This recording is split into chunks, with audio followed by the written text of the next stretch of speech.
All right.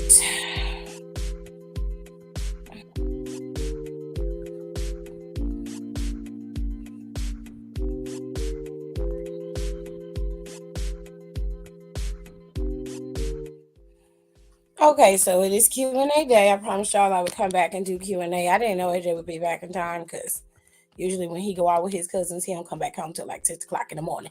So go on back up in your little spot, Jared. Hold on. Got to sanitize it. The children were here. Where is your control remote to your TV? Make sure you spray my Biancas up there. They testing. You just spray everything up there. Switch, TV, all that shit. Hop to it. All right. Like I said, I promised y'all a Q&A. It's probably something that was on the bed. Oh, you broke my pen. How the fuck did you do that? It was on my knee. For real. Like, your whole knee just took this damn pen out. Luckily, you didn't break it, Thickums. Anyways, we're going to talk for an hour. And then I'm going to switch off with AJ with the 2K. And I'm going to play 2K for a little bit. Okay. Let me see who is here. Lexa said she was gonna be in the shower and then boot up 2K.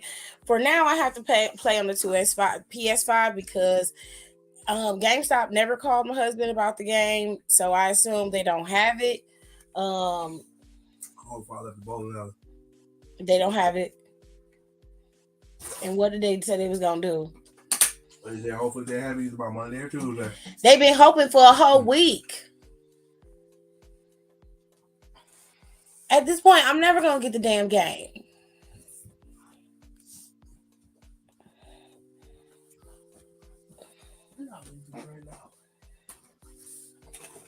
I thought your dad was here.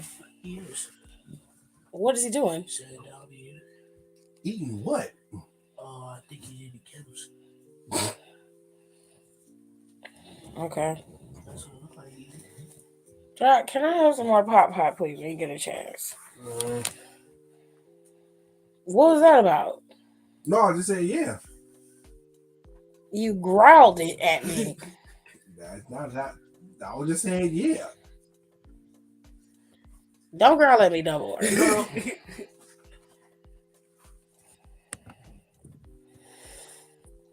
All right, it's Q&A time. So whatever questions y'all got, we are doing Q&A day today. Okay, I promised y'all I would do it. I'm doing it. I did something to my hand. My hand is killing me.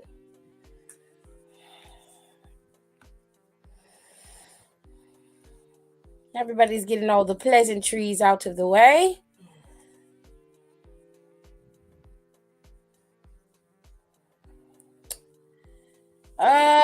What is my name on here? Aubriana on the PlayStation? Yeah. It's the same as my Xbox, but no, Alexis wouldn't know that. Okay, so my PS5 handle is Aubriana. It should come up, but I'll put it in the chat so y'all can see. That's the handle, unless it's something else. Do I need to give them something else? That's all they need to look for?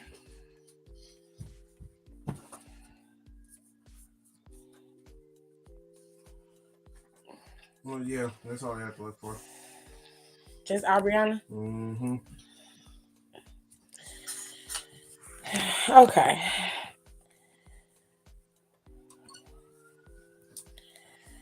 So, it is Q&A day, like I have been saying. Go where you gonna go.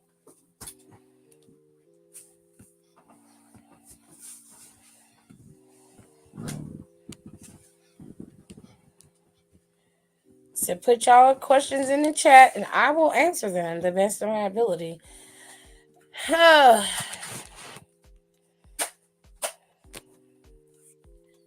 you gotta pay for it. No, John, go to the PS5. Go to my side of the PS5 right quick. It's just for a second. It's gonna stop doing what you're doing.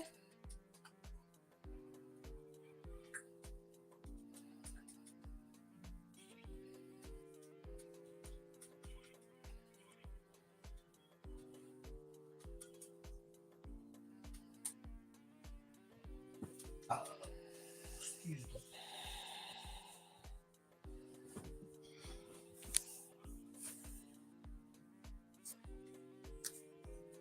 I don't need to go to 2K24. I need you to go to the profile. Yeah, okay. I need to see what it looked like. It's this is the handle that I have for PS5. You do not have to pay to befriend somebody on the PS5 on the PlayStation. You have to pay to go on the network to utilize the PlayStation network. Am I right? Mm-hmm. And that to go online, you have to pay for that. Yeah. Mm-hmm. Okay.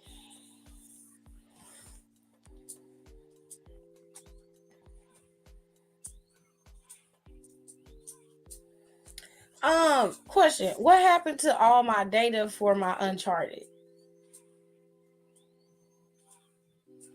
We will have to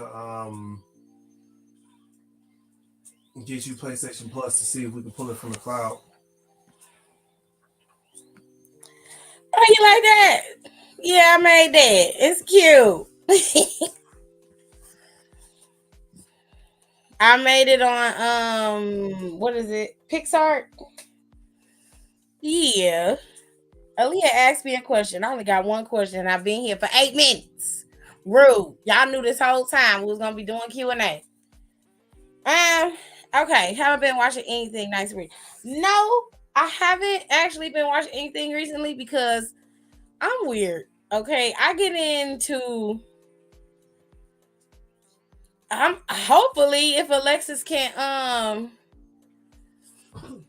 because PlayStation is funny. It's different from Xbox, but I should be able to play her if we friends, right?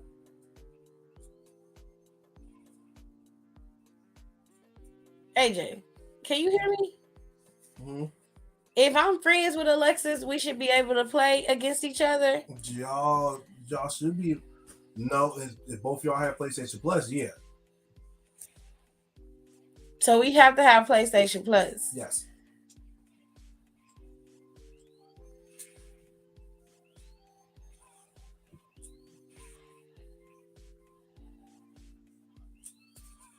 Okay.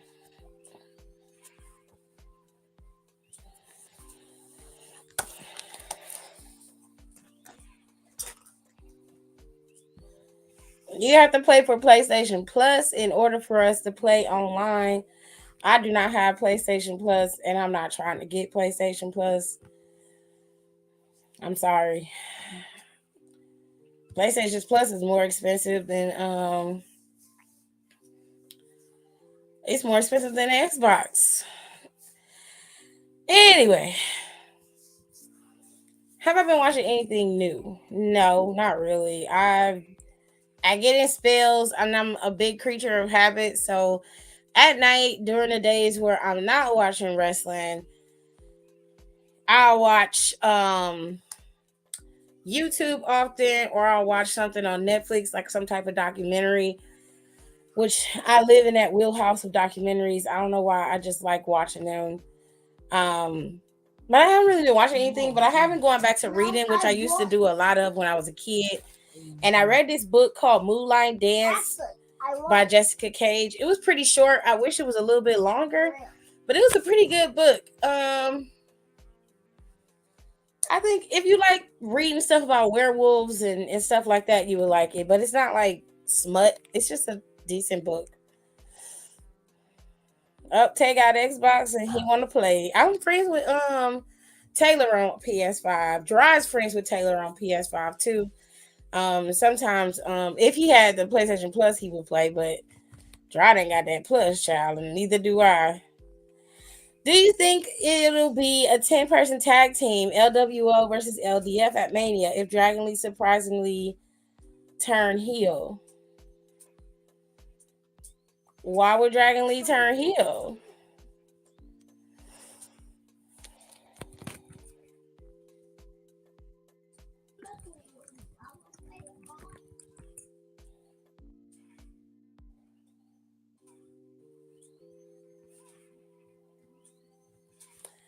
I mean, it's possible.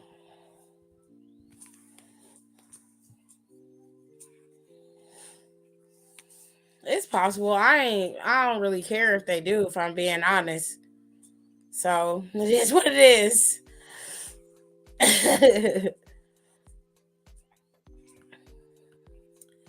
I fully intended to write while I was taking a break from my rides and ended up drinking 2 bottles of this Jack Daniels variety pack and rested my eyes. Not you rested your eyes. Ah, supernatural. That's interesting. I didn't say anything about supernatural, but did I miss something? I feel like I missed something. Back to writing where the dead still walk. Tiffy, I finished chapter 5 if you want to read. I was reading Rico's book and it was pretty fire. And I remember this, I think I remember where I left off on the story. So I'll read it. I don't have no problem with reading it. I don't know. I might do some my rise on here in an hour or so if AJ let me. Okay. Where do you think the interaction with Naomi and Bianca is headed, or do you think it's not headed anywhere possibly? It looks like that Bianca might be turning heel real soon, but it seems to be a slow burn for her, a slow turn for her. I think that Naomi's gonna end up helping Bailey in the end. She gonna come to her aid, and that might isolate her from Bianca. Which storyline wise I'm okay with because Bianca needed a shift too before she becomes stale. And Naomi just got back. Naomi doesn't have to turn heel in order for her to work. You know what I'm saying? So it's cool. You know, I'm okay with it. As long as the story is worth the time and effort that they're putting into what they're doing, because they got to start building new stuff. Because once Mania is over, that's going to end a lot of shit for a lot of people. Rhea Ripley is gonna be might be still champ or whatever she got going on with Becky. It might extend to WrestleMania Backlash, which is what that show is for. Um, like the feud between Roman and Cody will be dead in the water. At least we hope. Um, whatever is going on with Gunther and everybody else, like a lot of feuds that have been started, like the stuff with Logan Paul, stuff with Gunther, tag team title shit. By the time Mania comes and goes and we get to France and then that is over, like we need to have a fresh start. It needs to be a reset. If they decide to do a draft again and they move people from show to show, that's going to be interesting. And then you can have a true shakeup of everything that's going on and really see where everything is landing and how things are moving and shaking. In terms of Naomi and Bianca, though, I don't think that they're going to be on the same show for much longer. I think that they may move Jimmy to Raw, puts Jay Uso back on SmackDown to help, round out SmackDown so it can still have the draw that they wanted to have. If I were them, I would move Jay. I would move Seth. All of them would go to SmackDown. Leave Cody on Raw. Because both of them are going to end up on USA Network until January. You know what I'm saying? So they're going to have plenty of time to ramp up everything. You know what I'm saying? They just need to split it up and divide it evenly so they have enough people on the show. Oh, your dad's calling you. What game is that? What game is that? Smash Bros. Y'all go ahead.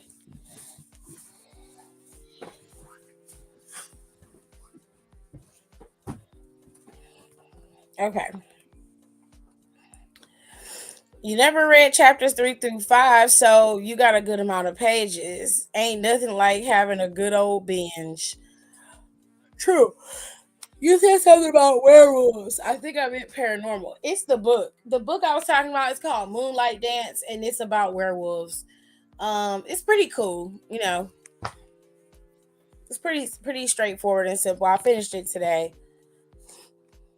Okay, cool, B. Jeffers. Anybody else got no more questions? That's weird. Any other time I be in here trying to talk, y'all be having all types of shit in the goddamn comments. Such a rude person. And I gave y'all plenty of time. I said, hey, we doing it today. You got plenty of time to bring your ass in here, ask all the questions you want. Open pages, open book. Let's roll. Everybody saying nothing. Everybody just sit there.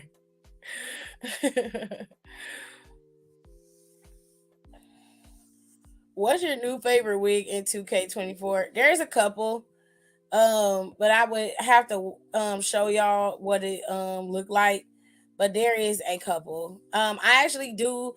I'm mad because a lot of the men's hair is better than the women's, and what's really pissed me off is that they have the men's locks when they're doing like Trick Williams's locks or whatever, and I think they have somebody else's locks in there, and those locks look like locks. They look perfect, but the locks they got, all the old locks that we got, and all of them just look like computer generated weirdos like that, and I don't like that. I'm like, if you could take your time and do the locks for the WWE superstars like you did them, then fix the other ones that you had. Don't leave them like looking like, ugh, I hate it. I hate every minute of it. It's so annoying.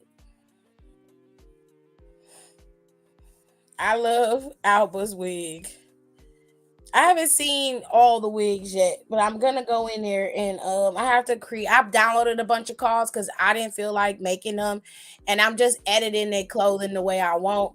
Some of their move sets is pretty decent, so I don't have an issue with that. And I could just download a bunch of the move sets from the Creation Suite. A lot of people do all the hard work for you. All you gotta do is just change the aesthetic of the superstar for those calls. So why the fuck is it no fruit punch in this gas station? Because fruit punch is nasty.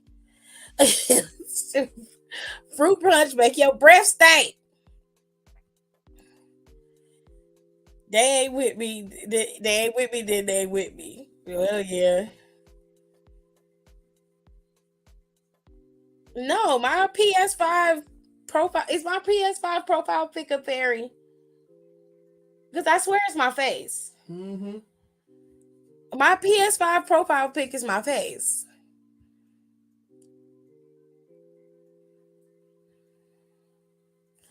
Hold on. Let me see if I can pull it up and show you what it looked like. It might be though. If it's not showing that I have, it should show my face because my stuff is connected, so it should show my face.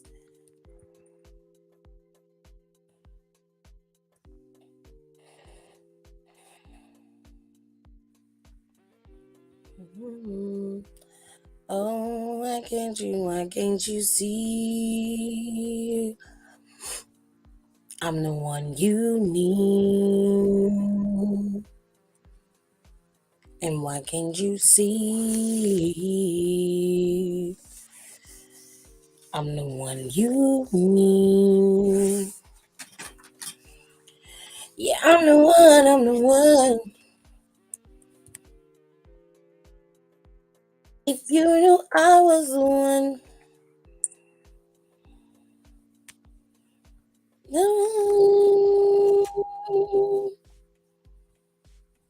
There was like 3 clothing orders today to wash clothes or laundry. Hmm. There was like 3 laundry orders that was sent to my phone today. Mm. I didn't have none of the stuff. The one thing I don't have is the bags.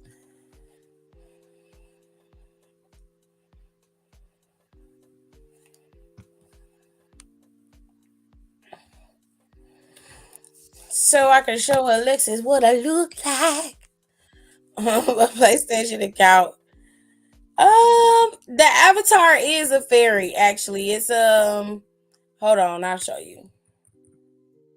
Because you should see my face and not the fairy, but they do what they want to do. Okay, so here we go, Alexis.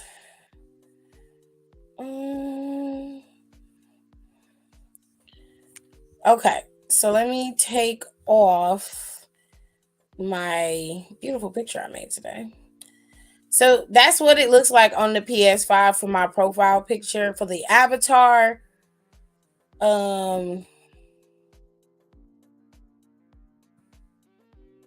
then for like my profile picture, it's actually my face, but for the avatar, that's what it looks like.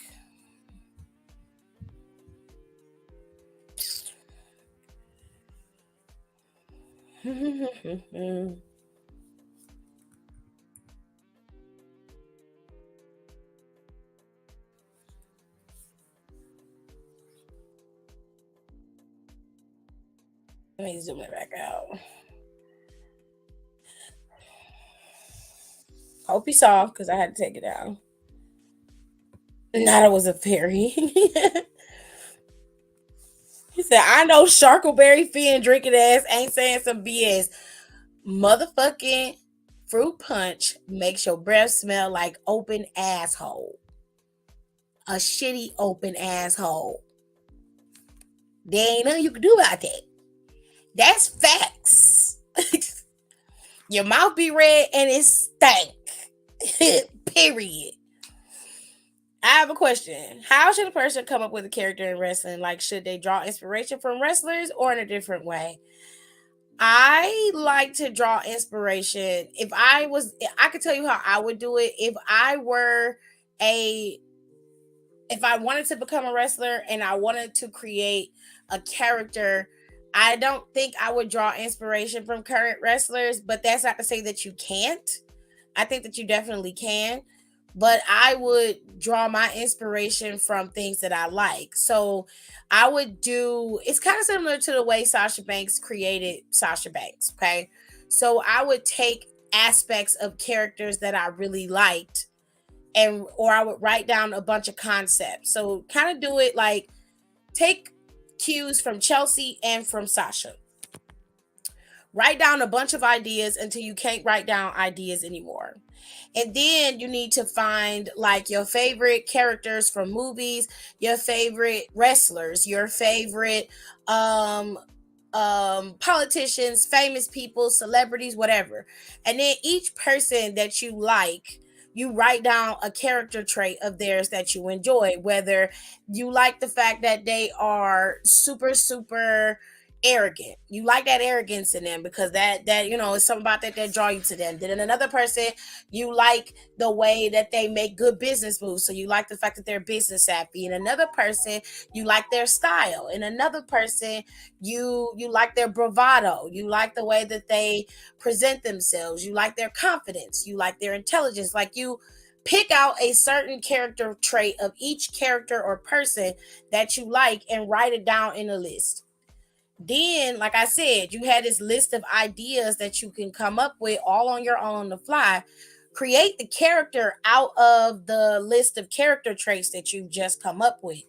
And then you sit down and figure out how can this character be applied to one of these ideas. If the character itself stands out strong enough, then you don't need to apply it to the idea. You just need to now create the character. So you can either go off from the idea or you can start from creating your character. Either way, there's an easy way to do it, and I think that this is the easiest way because you get to pull traits from different people and create the character yourself.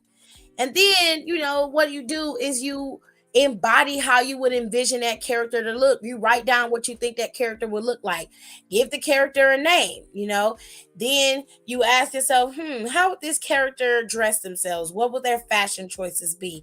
How would they wear their hair? How would they talk? How would they look? That kind of thing. It's not a long process, but honestly, it's easy to do. especially when you're not trying to make yourself be the character. You know what I'm saying? Now let me do this damn showcase to unlock them wrestling gears for the girls. Ugh, I don't want to do the showcase. I don't want to. My bad for taking so long. I was trying to type in my question, but my computer was acting up. No biggie, it's fine. She was a fairy. I thought that wasn't. I didn't know that was a fairy. I thought that that this was an elf, but I was wrong. It actually is a fairy. So my bagels. I was doing that move where you run the ropes and use the turnbuckle to jump to the apron. You know Wesley was from Dayton? Dayton, Ohio? Yeah. Yeah, Jared, you have to watch Sacrifice on TNA. Okay. It was so good. It was so good. The only thing I hated was Dana. You watched it earlier? I was watching it this morning while you was asleep. The only thing I hated was Ash by Elegance was out there during the women's match. She got on my nerves. And then I knew that they were gonna have ABC drop those titles to the system. So I'm just gonna prepare you for that right now. Okay. And then AJ Francis was out there during Crazy Steve and Joe Hendry's match. And that match was first, but the very first match of the night was Speedball Mountain versus who the fuck did they go up against? They went up against somebody. Rascals. I think it was the Rascals. Okay. They went up against them. I can't remember. Fuck. I'm getting mad because I can't remember. Hold on. Let me pull it up. Because I don't think that was the first match, but I think that was the first match I saw. I want to say that was the first match, though. My brain is not working well today. Yeah, that was the first match because it was on the countdown to Sacrifice. That shit smacked. It was so much fun to watch. And I liked Macklin and Nick Nemeth's match. Yeah. That was a good match. I was mad at how good the ABC and system match was. It was a good match, but I knew the system was gonna get it, and that kind of irritated me. So it is what it is. The only match I wouldn't recommend is don't watch Khan and PCO. That is not worth the time nor the effort to watch it. Oh, there's another sleeper match that you're gonna be like, hell no. The Knockouts Tag Team Championship match. Okay. You gotta watch that one because it's real short and sweet. But babes, craziness. Okay. And the other match that was fire was Josh Alexander versus Alex Hammerstone. Fire match. A bit of a bullshit ending, but I will say it was still a good match. Like if you like watching two big meaty men slapping meat, you'll enjoy this match.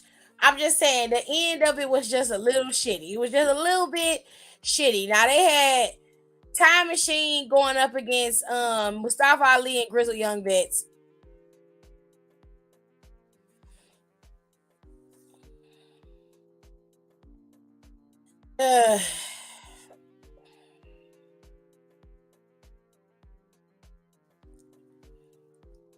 But the Time Machine seemed to be having some issues. Like Alex Shelley seemed to be pissed off at Kushida or whatever. But I don't know. That Knockouts World Championship match was dope. I did not watch Moose and Eric Young's match because I kind of figured it was about to be some bullshit involved in there, and it definitely was. So on Kerr, I incur to watch the rest of it. Anywhoosies, if you haven't watched TNA Sacrifice and you want to watch it, you definitely should, especially the Knockouts match. The tag team Knockouts match was fire. The first match of the night was Speedball Mountain and the Rascals match, Chef's Kiss. It was so fire. I really, really liked all of the matches, and I think all of them were good, except for PCO and Khan. And I don't like Moose, so I'm not a fan of him in any way, shape, or form, and I'm just not gonna watch it. So there I'm just gonna tell you straight up. The audio is now an inside joke with my trainee class at PWA. I was doing that move where you run the ropes and then use the turnbuckle to jump to the apron. He said, go to hell. Why I gotta go to hell? It's the truth. Oh, okay. Hold on, Alexis. I shall find you. Let me see if I can do it where I'm at.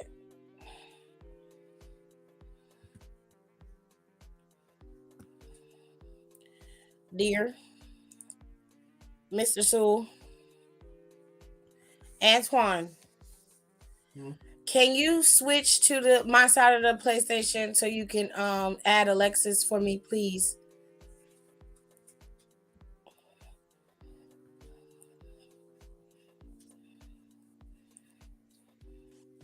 Can we get a family plan for PlayStation? Shit, I don't know. That's a good question.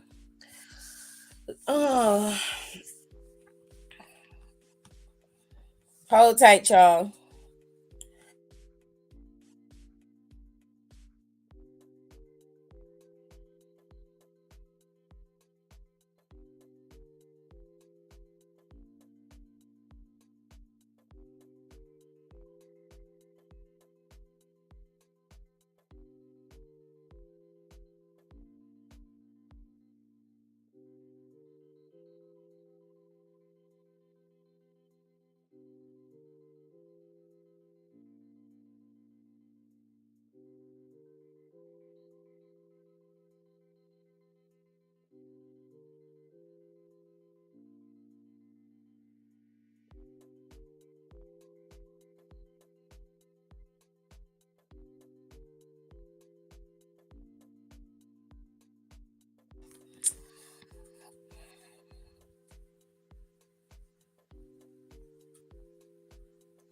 Okay. Leave that at friends only. Go back up. Go to who can see them in search results. You can put anyone. Go to who can see them within games. And who can see them as a friend suggestion.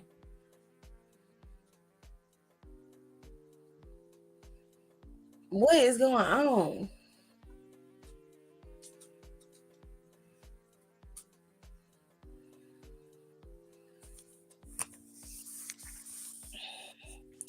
Yeah. Say anyone. Okay. I changed it, Alexis. You can add me now. Because I had it set to nothing. But I didn't want nobody adding me at a point in time because I was getting added right and left. And I did not want to be hold on, because you're gonna have to go back. You're gonna have to go back when she do it.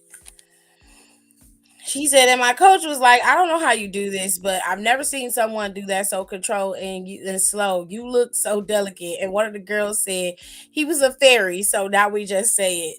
Oh boy. Yeah, it's because I have my privacy settings on nobody. Let me see the controller, AJ.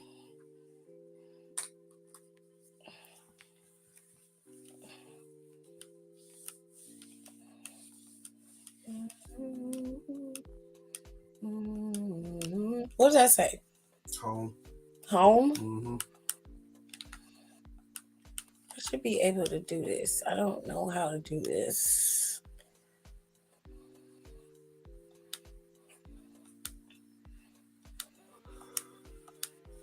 Why are you so sleepy? You literally came in here, got in the bed, and like laid down and went to sleep. I'm like, you just got back here, and it ain't like you got here at like 12 o'clock.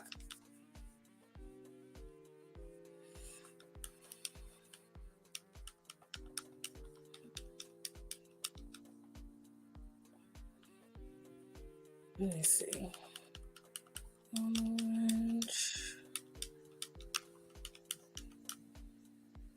What's that first one say? Oh, it's Crash Bandicoot. She said it was 09.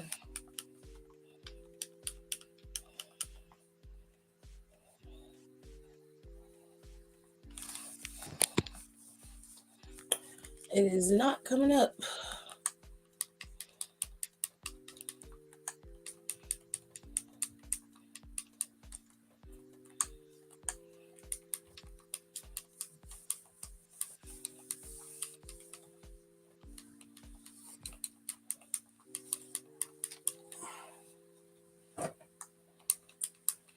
Did you eat at all today?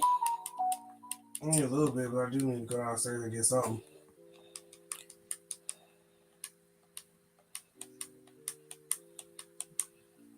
Oh, it's not coming up. She's not coming up for me. I did change it so that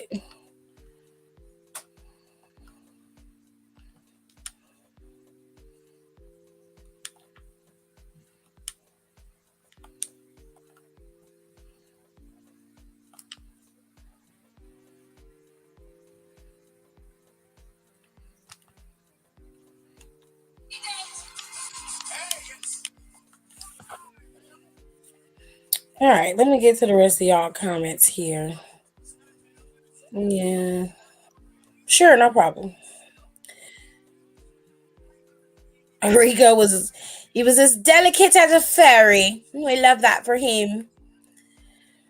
My character inspiration came from Winnie the Pooh, which his gimmick of a huggable teddy bear, and the other one is an artist from a Christian rock band. That is so far left, but I love that for you. Did the system get a better render? I don't know. I didn't look. Every time they came across the screen, I fast forwarded past them. I don't like them like that, so we should do a battle royal or rumble. Well, the only problem I have with that is I have to have PlayStation Plus, and I do not have that, so I won't be able to participate. If I do host one, I won't be able to participate.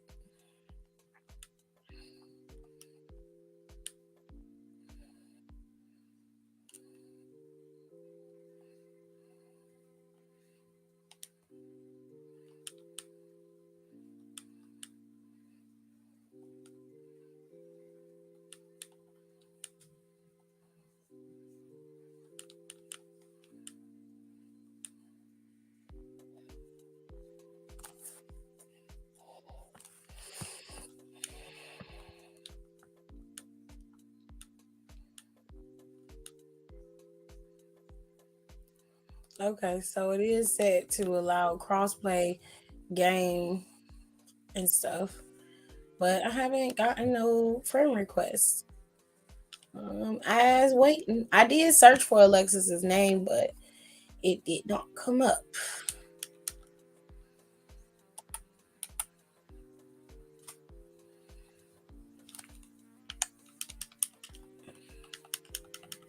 All right. Tirza is here. Hello, Tirza. How are you? I'm glad Hammer is on TNA. Well, I don't know if y'all watched it, but I'm gonna tell y'all straight up, that man low blowed Josh Alexander in that match, because I don't think he thought he could beat him. Which, to be fair, they had a pretty even kill match, so it could have gone in either direction. But I guess he was just tired. Ah, there she go. There it is. Okay. Now we're buds. Now we're friends.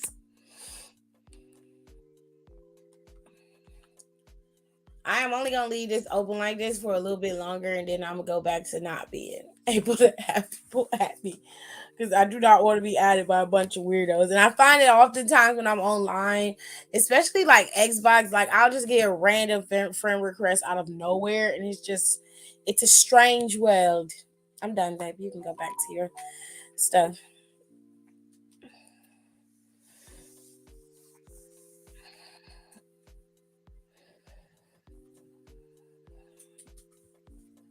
So earlier I was talking about the book I read, and the book I read was this one. It was called Moonlight Dance by Jessica Cage.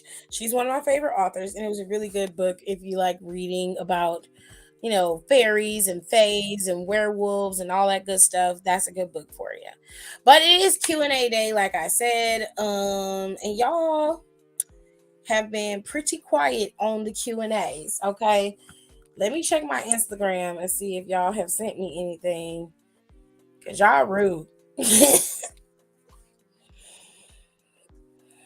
I'm gonna have to resort to old tactics, honey, because I was like, girl.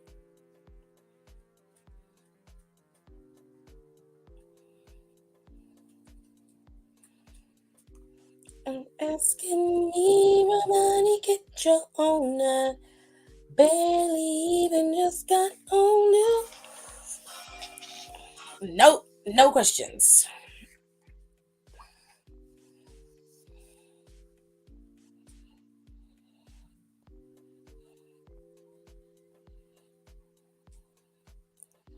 Oh shit. Wowzers.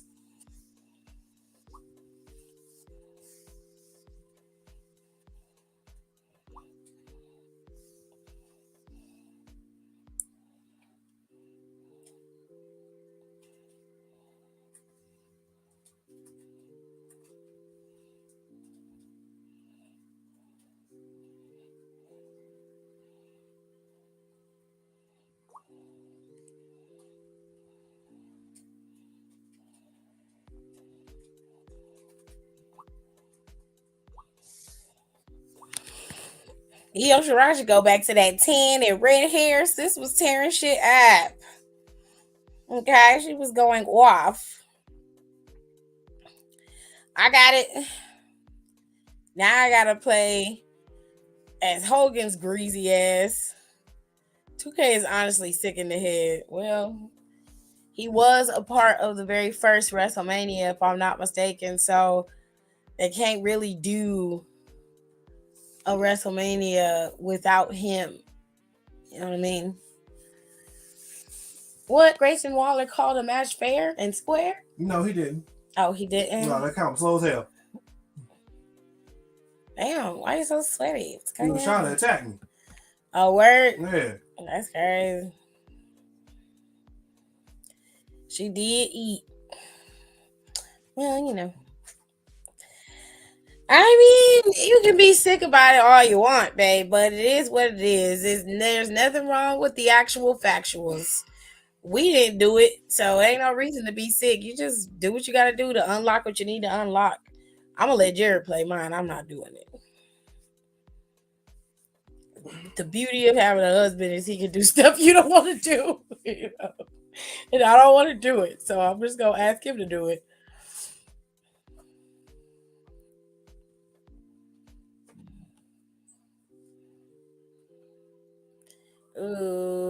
Okay. So everybody was pretty peeved at Rock and Roman yesterday because of their choice of weds going towards Seth and Cody. Everybody was clocking Rock's tea like, you shouldn't be talking about like 20-year differences when like your daughters have a 20-year difference. You're like 50 plus with like kids under the age of 12. So let's not talk about that. Let's not do that. Cody nicer than me. Cause I'd have clocked all his tea, okay? I'd have been like, Rocky, my man, Rocky, babes, love the new gig, love the new code. We love it. We love all of it. But here's the thing, babe. You're 50 plus and you have two, young girls under the age of 15. I would not necessarily be worried about whether I was a mistake. Yeah, I wouldn't be worried about that. What I would be concerned about is if your daughter's going to be able to live up to your legacy or even be able to create her own. Because the last time that I checked, when she was in NXT and she actually was wrestling, she didn't even come close to Rocky Maivia, let alone the great one. So as far as I'm concerned, you should be more concerned about whether your kids are going to be able to live up to the vast legacy that you've created. Since, You're the great one. You're the electrifying one, man. It's sports entertainment. You've got all the juice, but not enough juice to pass it through your loins and make sure your kids get it in their DNA. I'm just, making a astute observation. You know, you know, wouldn't want them to flop. You don't want to be like Michael Jordan's sons, where you just you come in and just.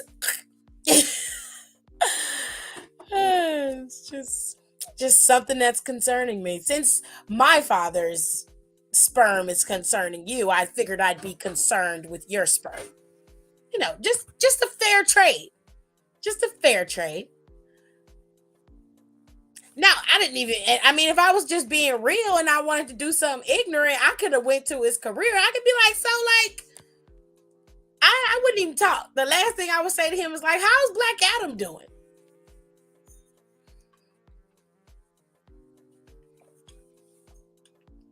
Since you keep talking about my dog, you keep talking about Pharaoh, you keep coming at my dog and everything. How's that relationship with Disney going? You've had a couple successes with Disney. You've played a tooth fairy, right? You've played a football player, closest thing you got to the field. Huh?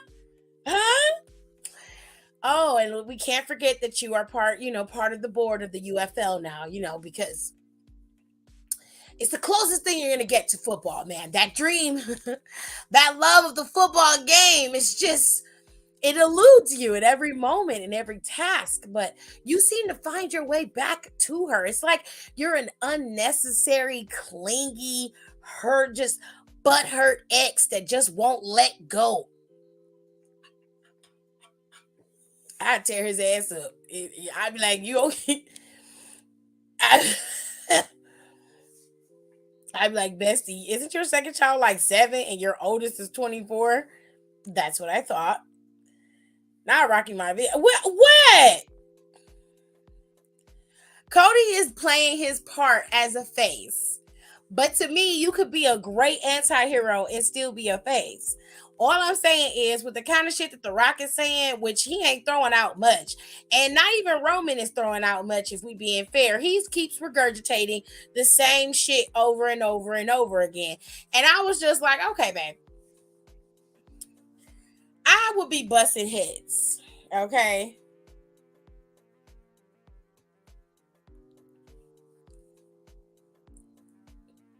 I think she works fine as a GM. I was talking about her career when she first started out. And I wasn't doing it to be like malicious. I was doing it to dig at The Rock, because to me, that's a good place to go, because he went to him. So I'm saying, let's go personal to you, bitch. Like, since you want to talk shit, let's go. But outside of kayfabe, like, I think as a GM, she works just fine. I don't have an issue with her GM. Like, she seems to be a face GM, which all of them are. She hasn't really done anything to go heel, but she's okay.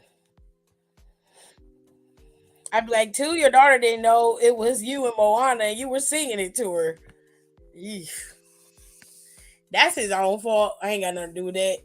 But I'm like, if we really want to be fair, and like, if I was Cody and I was going at him, I'd just dig at everything that I could. I would go at his raggedy ass, his career. I'd be like, your acting skills are subpar.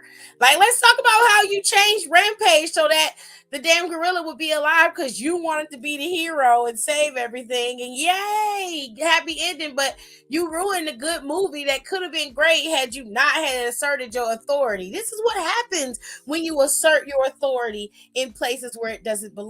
You ruin everything. And here you are doing it again, trying to ruin it, trying to make everything about you. We don't have time for that. We're not doing that. Since you want to make this about you, let's make it about you and your shitty choices. Because I am going to make sure I ruin your day, and I'm going to ruin your little punk ass Tribal Chief's day too, when I take his championship at WrestleMania 40. He may have got me the first time. I'll give him that. He got me the first time. But that second time, this go round, oh yeah. I'm going to make him pay for everything. That's how I'd be. I don't know about y'all, but that's how I'd be. Young kids at 50 is a nightmare for me. Well, he ain't really home much, so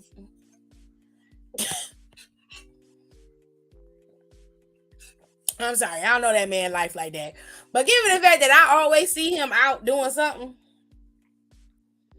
I mean, I'm just going by what I'm seeing. Like, he got 17 jobs. There's no way you could be at that level of success and still have time for your family unless you intentionally make time, which he probably does. But I would venture out to say at least 60% of that time he is not at home. There's just no way because he's always needed for something. You know what I'm saying?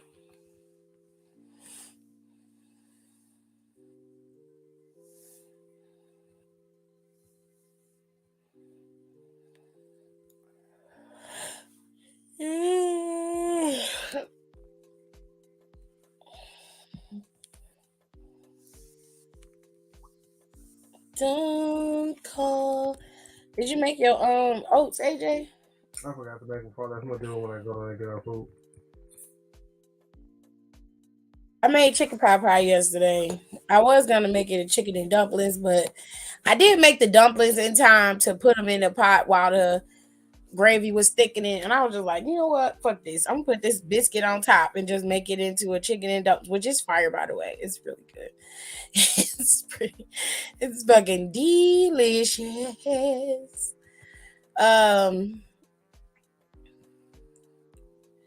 What else did I want to talk about before I get the chance to play a game with AJ? I'm gonna see what he gonna do if he'll let me play.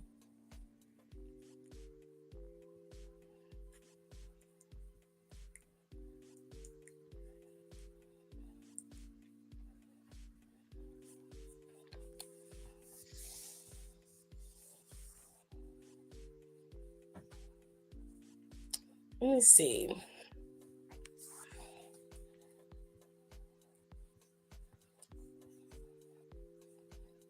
So I'm gonna let people in here if they want to come in. And then if I can't find nothing to do, I'm gonna go to Reddit and look up some MID asshole posts because that shit's funny. I couldn't handle a young kid right now. I don't think you can handle any kid right now, if I'm being honest. Like 100% honest and fair. I don't think you can handle any kid right now. Not now, baby. Oh, we can talk about Sasha. Did y'all see that Sasha did an interview? She was on a podcast, and I don't know the name of the damn podcast.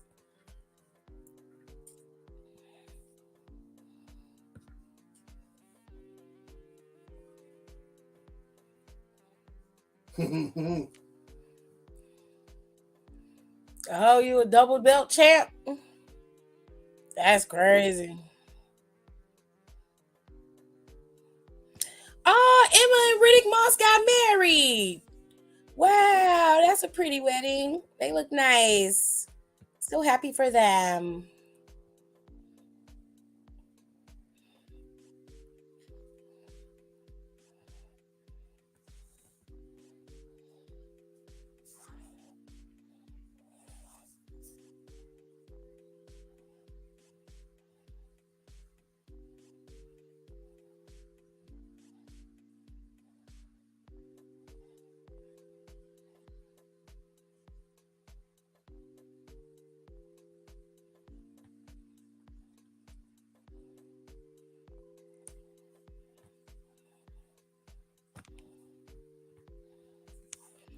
And Dominic Mysterio got married this weekend too. I didn't know Dominic was engaged. Yeah, he's been engaged for a while. I think he got married Friday. It was Thursday or Friday he got married. I want to say it was Friday. The pictures started popping up for him getting married on Friday. They didn't show his wife. They showed his mother, his father son dance. They showed that, which I saw on social media, wrestling, something on wrestling, something posted that. And we saw Rhea and Damien was there. I'm sure Finn was there, but he just wasn't in the picture. Rhea looked really pretty. She was wearing a red dress and she had like simple makeup on. She's such a gorgeous woman. And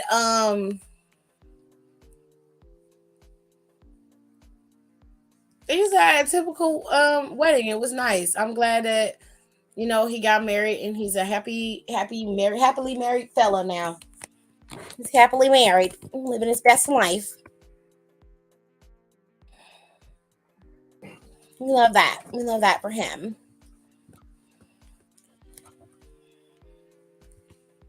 Let's talk about Sasha. As soon as I can pull up the article, then we're gonna talk about it. Oh, these pom poms is cute. Might have to steal that hairstyle.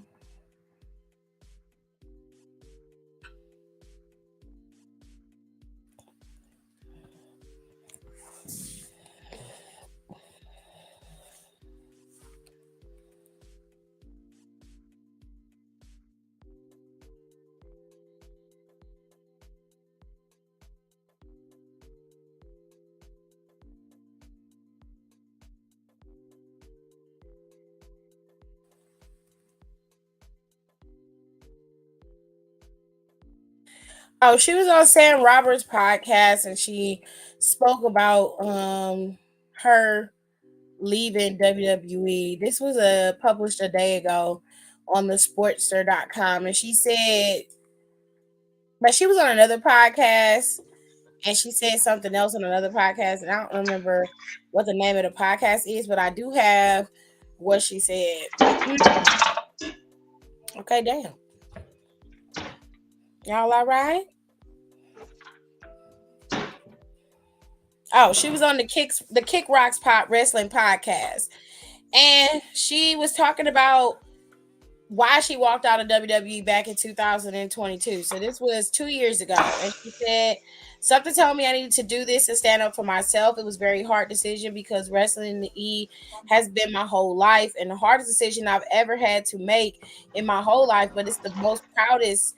It's crazy because I would not be sitting here living the best version of my life, getting into everything I've ever dreamt of and more. The moment changed my life for the better. I'm so thankful for that moment. So proud of myself. So proud of Trinity. So proud of how strong we were. I just know that everybody acted like they were in the room or worked there or were backstage or knew what happened or knew what was said. But all I know is that I handled it like a CEO, like the boss that I am, with my head held up high. And I can't say nothing but amazing things to WWE.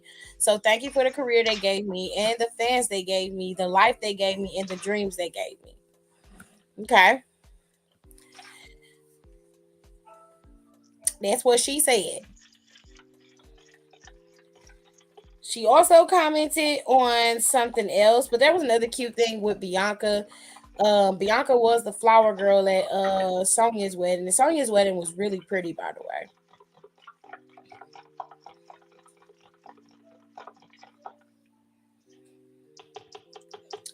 She went on to say that when she speaks on social media and the effects of it and how she deals with it, she says, social media is so mean. People don't understand that us celebrities, we legit get bullied and harassed online every single day. And people are like, well, it's a part of the business. You guys can take it. It's taking years to toughen my skin because I would read things and be like, somebody called me this and I think I'm this. And breaking down for people's comments, people do that. People get so hurt. People's comments that take their lives. I told myself you can't let comments who knows if these are spam bots or you see these people in real life and go, oh, I let these people hurt you. You let words hurt you. We got to be stronger, more powerful as a community and as a people to not let words affect us so hard that we're breaking down, having mental health issues, that we want to think the worst. It's like these are just words, bots. We have no idea who are behind the internet. The internet's going to keep getting crazy. We're in the Terminator era. You just got to be strong. know who you are, and I know who I am. It's just knowing I don't want no words to interrupt my life, and I can't let words hurt my life because I won't. Shit, this bitch said Terminator era. That's what she said, babe. I said, okay.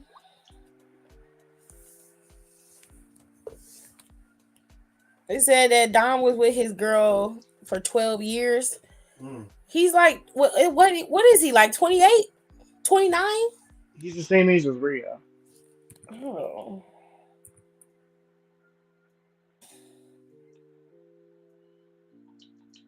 He's 26. So he been with his girlfriend since he was 14.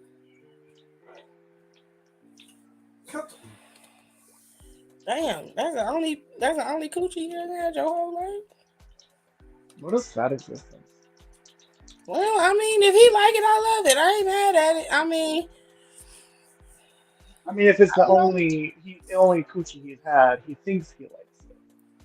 I mean, that maybe that's all he wanted. These I fucking think objections. I've only been with a few people. I haven't been with a lot of people. I'm kind of glad that I wasn't. Not gonna lie.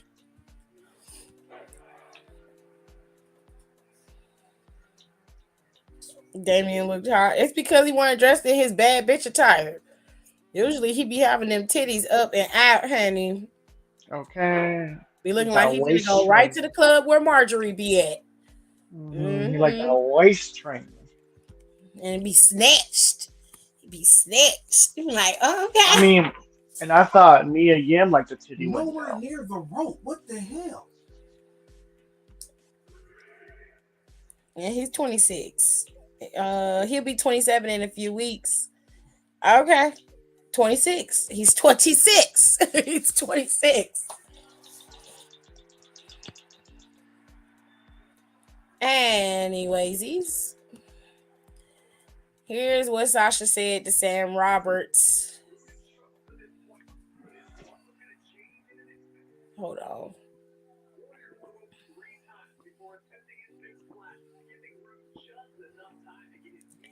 Next time you're in need of something. Okay, Nicole. Nicole give you one every time. But it's okay. She can't help it. uh, You can help it. uh, Gross. She said, I think what's different about NXT too is we kind of knew where we were going, so it helped me prepare. See, this is what I was telling y'all. She had said a while back. She said it before.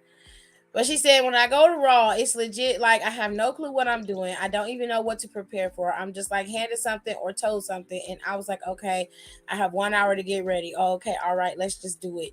I'll be honest about something. I'm a 3-time Raw Women's Champion, right? Which is awesome.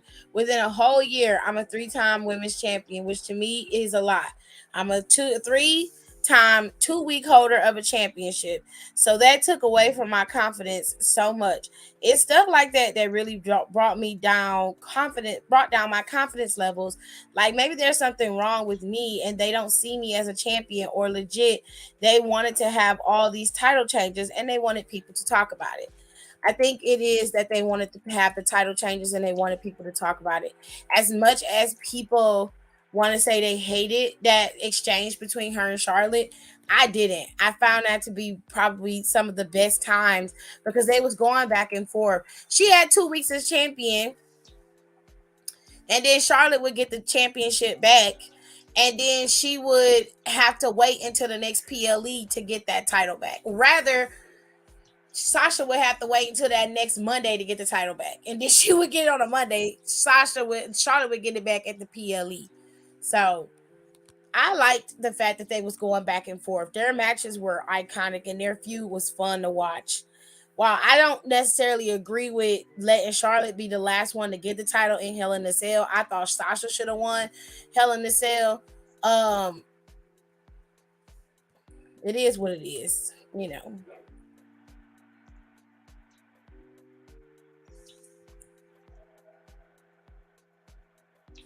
They asked her on the Kick Rocks podcast, wrestling podcast, if she would ever go back to the WWE. And she said, that's a big question.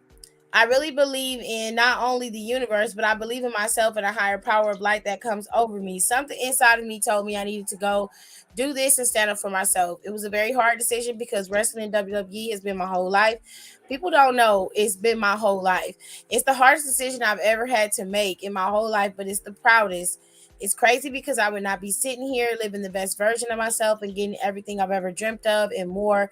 It makes me excited because that moment changed my life for the better. And we read this already, some of it. She said, I'm so thankful for the career they gave me, the fans they gave me, and the life they gave me, the dreams that they gave me. So many dreams. I got to chase and live them all. I get to do so much more. I have a lot of unfinished business in wrestling in a lot of places. But she did say that she does not have a problem with returning back to WWE. And she said, I know I'm going to be back there one day, just it ain't gonna happen at the moment. A lot of people think that Bailey should get bailed out by Sasha. Sasha should show up and help her out. Honestly, I don't think that should happen either. I think that Bailey can stand on her own 2 feet. If Naomi helps her, so be it. That's fine, but let Bailey do this one on her own.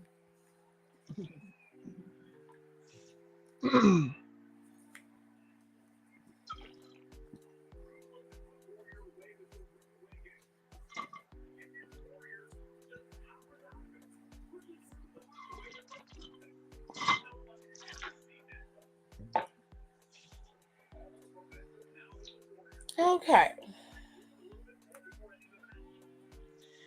I still stand by my opinion of Io versus Bailey being a stipulation match.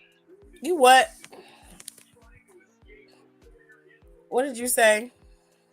I said I still stand by my opinion that Bailey versus Io should be a stipulation at Mania. Like Oh, weaponized Bailey and Io should be a stipulation match. Mhm. I don't have a problem with that. Do with that what you will.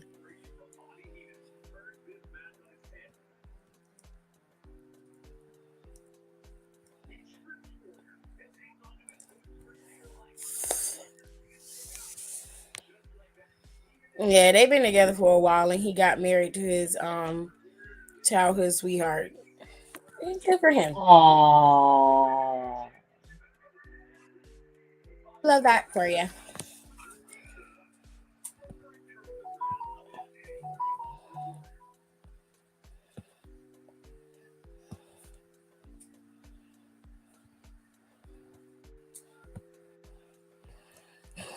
Damn, people be posting other people's weddings on their social media. Like y'all go and like get these people's videos and like post it Mm-hmm. for real. Hold on, was that her or was that somebody else? Oh, that's somebody else. I'm about to say, oh, that's cute. Some things I just feel like should not be shared, but maybe that's just me. It's not my place to be sharing somebody's wedding. I just I just don't think I will do that.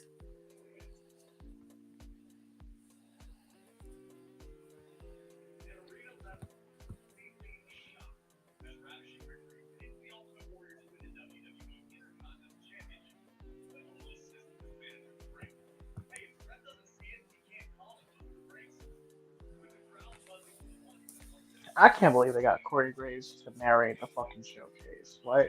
Who the fuck greenlit that? Corey's narrating the showcase. Yeah, They could have Yeah, let anybody narrate the showcase. Why they give it to Corey? it's Corey. I don't know what kind of crack they're smoking, but it had to have been Not they smoking crack. the Rico. finest crack to greenlight He this. said they smoking crack, AJ. Is it crack? Is that what you smoke? You smoke crack? I seen somebody in New York smoking crack on the train in front of everybody. I said, Lord have mercy, Jesus. I said, is this where we at? You get on the train trying to go home and you got to smell crack smoke? Mm-hmm. Trying to kill you. Like, oh my God.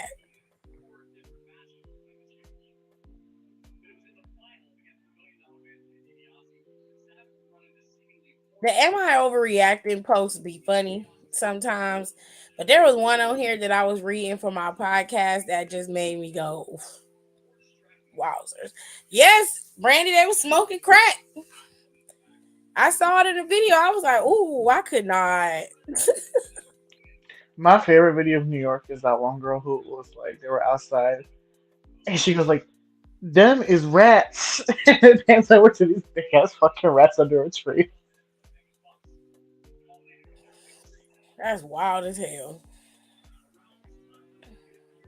Uh, All right, let's read this Am one. I overreacting? Sounds like my life story though. I'm not gonna lie. Okay, so we're gonna do "Am I Wrong?" because the "Am I Overreacting?" post, I did see one I want to do, but we're gonna do the "Am I Wrong?" She says, "My husband went to dinner with a female friend behind my back. Maybe I'm overreacting." Divorce. Well, I can't. Maybe I'm overreacting, but for me, it didn't feel well. Married for 16 years, we had issues in the past for his sexting, flirting, cheating behavior with female friends, although he claimed no sex was involved. Mm-hmm. Okay, girl. A love like that is rare, but people legit thought him and Rhea were together. How can you think that? Rhea Ripley is engaged and they're getting married. Like, Buddy Murphy is infatuated with her. He is deadly in love with her. That's all story. Who thinks that Rhea Ripley is really with Dominic Mysterio? They not together. That's a character. That's like her doing a movie. God, people are odd. You're odd. Because some people got special needs. I can't. I don't want to watch that He shit. claims there was no sex involved. We split for a year, then reconciled, and we were working on our relationship until I found some texts with him and a female friend from high school that she was dying to see him, blowing kisses at him and emoticons, and so he did, and so did he to her. Okay.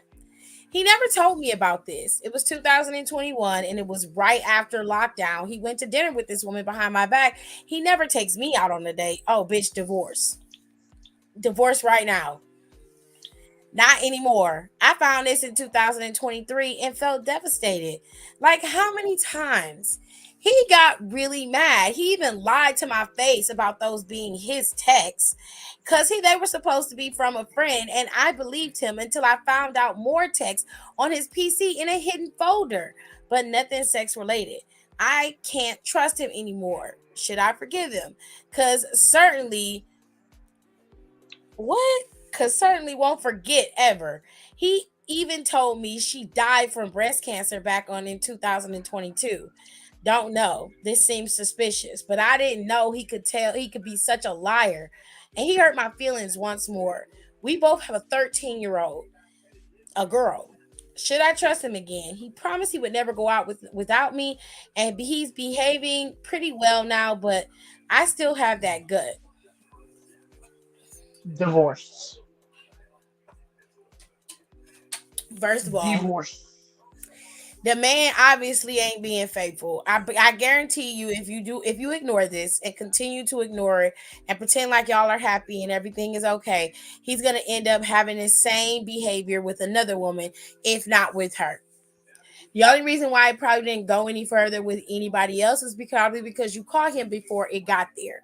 Now, he has female friends, but he keeps having this cheating behavior with these other people and he's exhibiting it again. And here you are acting as if what he's doing is not a fireable offense. It most definitely is.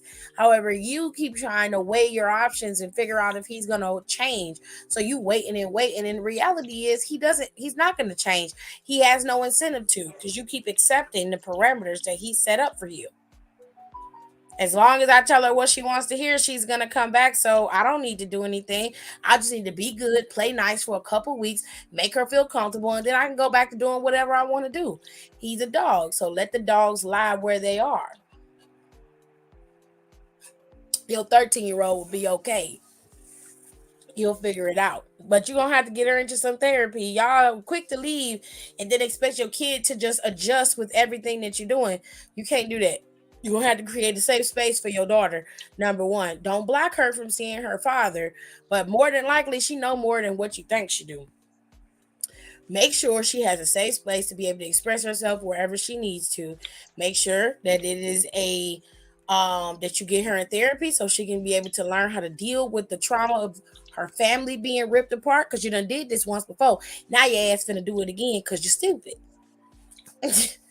So now you got to do it again. It's too much trauma. You're building too much trauma. You need to start making this easier on your kid and focus on that. And then you need to start building some self-esteem, because baby, ain't no way you can be by yourself at this point if he gonna be doing all this. Then he gonna lie and say the lady died. That lady ain't dead.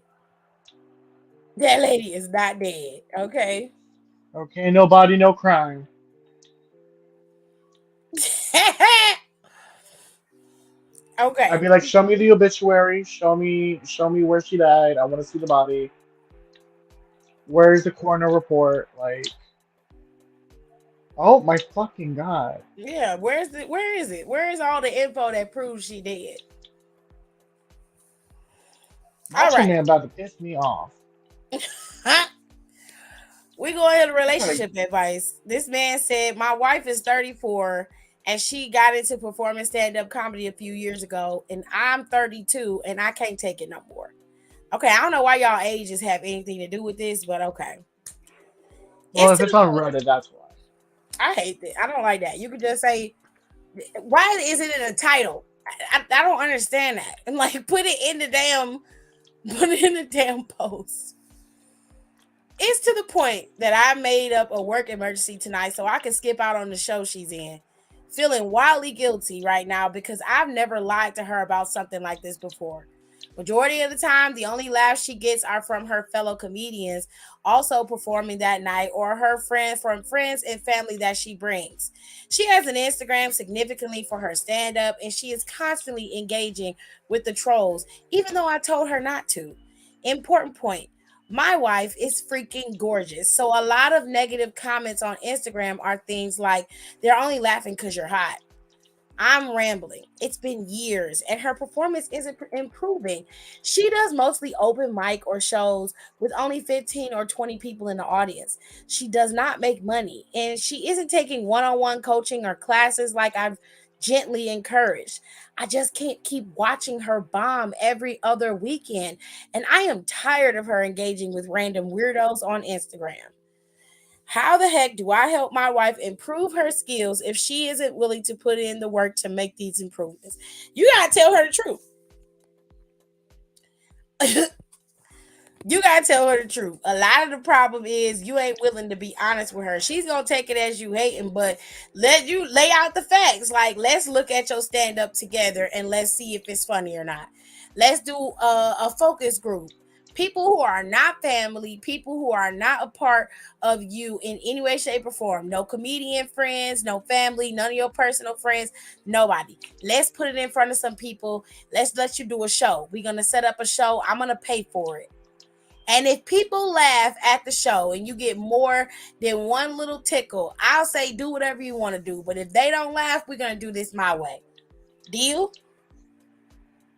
If she accept and your ass go out there and you pay for the set, she do a full show and nobody laughs and she basically is bombing out there, then she need to go take some damn classes. I mean, comedy is not easy. Some people can make people laugh naturally. That is a gift. But even in that, you still have to study your craft and improve it. It's just like being an athlete. When you're naturally gifted and you have athleticism, it doesn't mean that you don't have to train to be better. If she's rested, if it sounds like what the people in the audience is saying is true, if the bitch pretty, that probably is why they laughing at her. Child. It might be some truth to the internet trolls that's on her page if she ain't really funny, because you her damn husband and you said you can't even go to her shows no more. So I don't know. I think I think they might be telling the truth. They might be telling the truth. Ooh, we got Miss. We got Miss. Digital tittles. Titties. Tittles. Look at Tittles. They ain't making Tittles close up on this stuff enough. It's too spread apart. Bronson Reed titties don't look like that. I've been looking at them damn titties for too long. Okay, them titties don't look like that. Okay, she can draw them from memory, y'all. Period. She knows the spacing by the inch. They're just digging. They're coming out too much in his one piece. Like even Big E's boobs are bigger than Bronson's, and I don't never see his titties. Like his nipples don't never slip. Bronson Reed's nipples slip every goddamn time. Every time he get a chance, his titty coming out. Titties, titties, titties. Maybe he likes the nip slip. Goodness. You be like, Have you ever Bronson, heard why of you freedom always nip? trying to show everybody your titties? He's just trying to put his best foot forward. Girl. Yeah, it's a titty. You Okay. know, it's like when you see firefighters, like, oh my god, thank you for your service, and then you just gotta flash them real quick. I can't wait. Okay, so this one is like on Reddit on Wiki, and this one is a podcast that supports it, and they read Reddit stories, and they have really big popular ones. So this one is from the Relationship Advice Reddit, and it says, I'm a 29 male, and I'm in a love triangle with my long-term partner and housemate, racked with guilt. So he in love with two females. One is 29 and his housemate is 27. The girlfriend is 29, the housemate is 27. Anytime you living with a girl and you not, that's why you got to pick a roommate you're not attractive to. So that kind of shit don't happen. Too many stories. Okay. We're finna read this mess. I, 29 male, am in a long-term relationship with my partner of 5 years, a 29 female, and I still love her, but I have fallen in love with another woman, my housemate, who's 27-year-old female. My partner has no idea, and both are in love with me. How do y'all motherfuckers be pulling this shit off? Because every time when I see pictures of people that be saying they in a love triangle, or like you go on like Karamo, or you look at like the talk shows or just shit on Instagram and Twitter, you be looking at the people and be like, y'all literally look like the bottom of somebody's foot. Who is falling in love with you? What is happening? Do you mean his breast foot forward? Oh, Jesus. Boo! Boo! That was very funny. All right. He says, housemate and I became close when she moved in and we spent a lot of time together. We always get on really well and love to cook, work out, and watch things together. Why are you like, okay. I always told myself this was just a close friendship.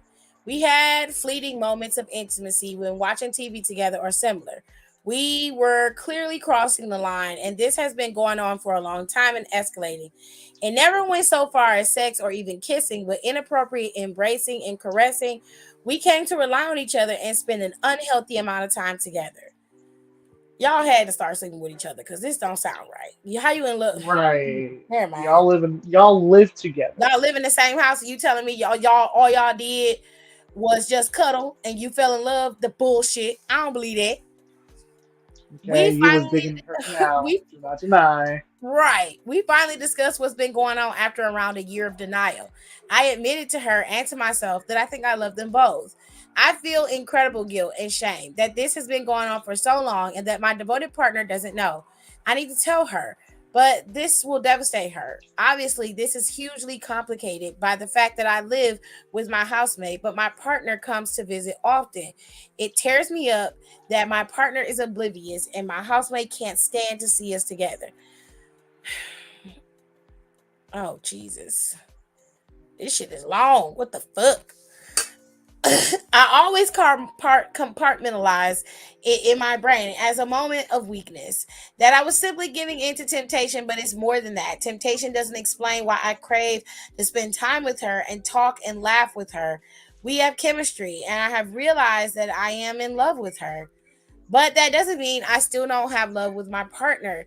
She is my best. Clearly, she not your best friend. You have now switched off from your partner to this new girl to be your best friend.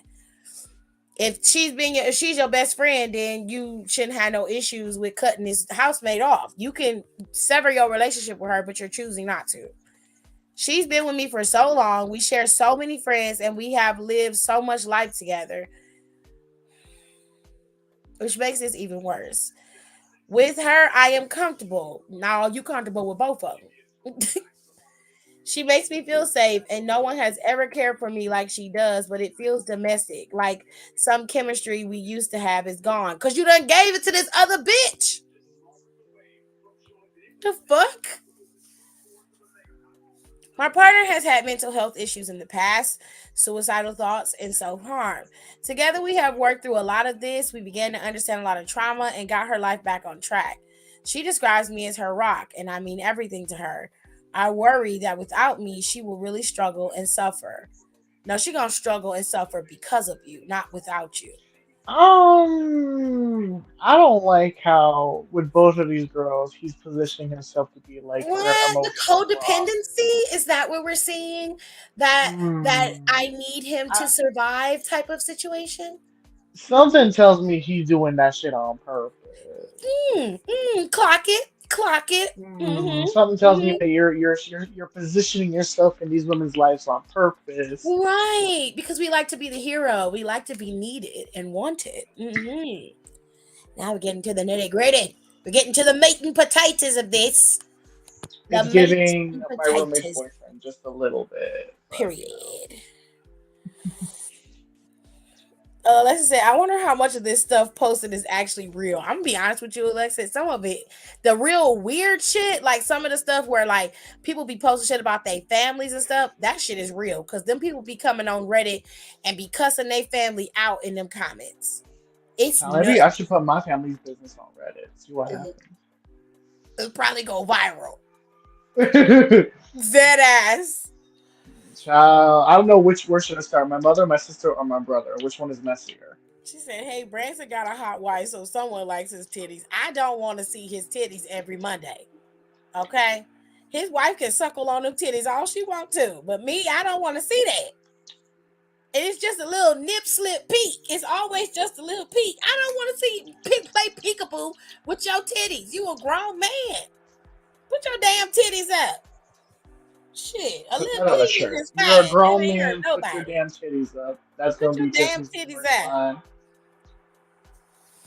Tiffany's right. new merch line is put your damn titties up. Put them titties up.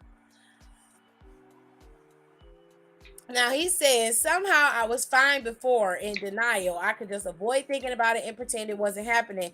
My housemate facilitated that as well.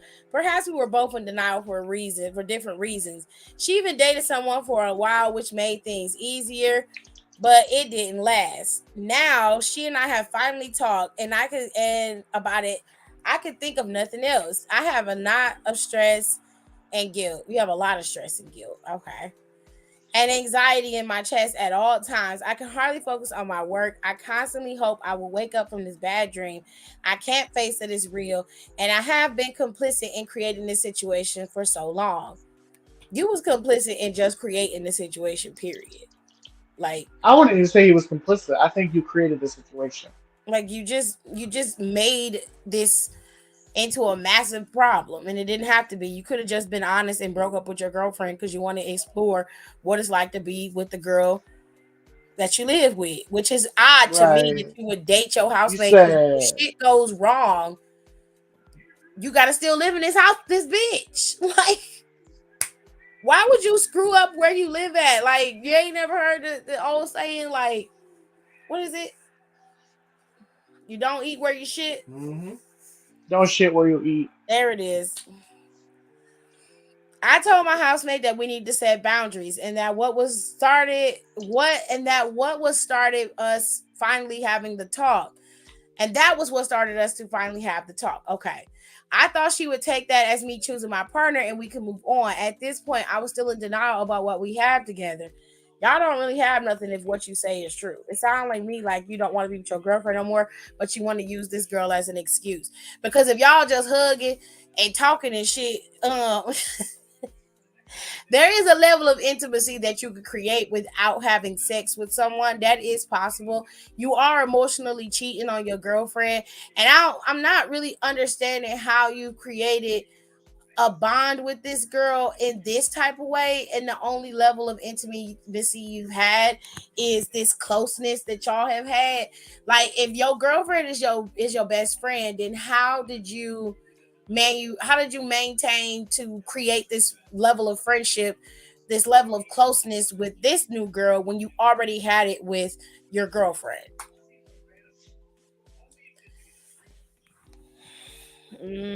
Somebody lying. I asked her if she can move on, and she said she can't. She wrote me a letter yesterday that really made me think that she feels we are basically boyfriend and girlfriend already, and she cannot love anyone else.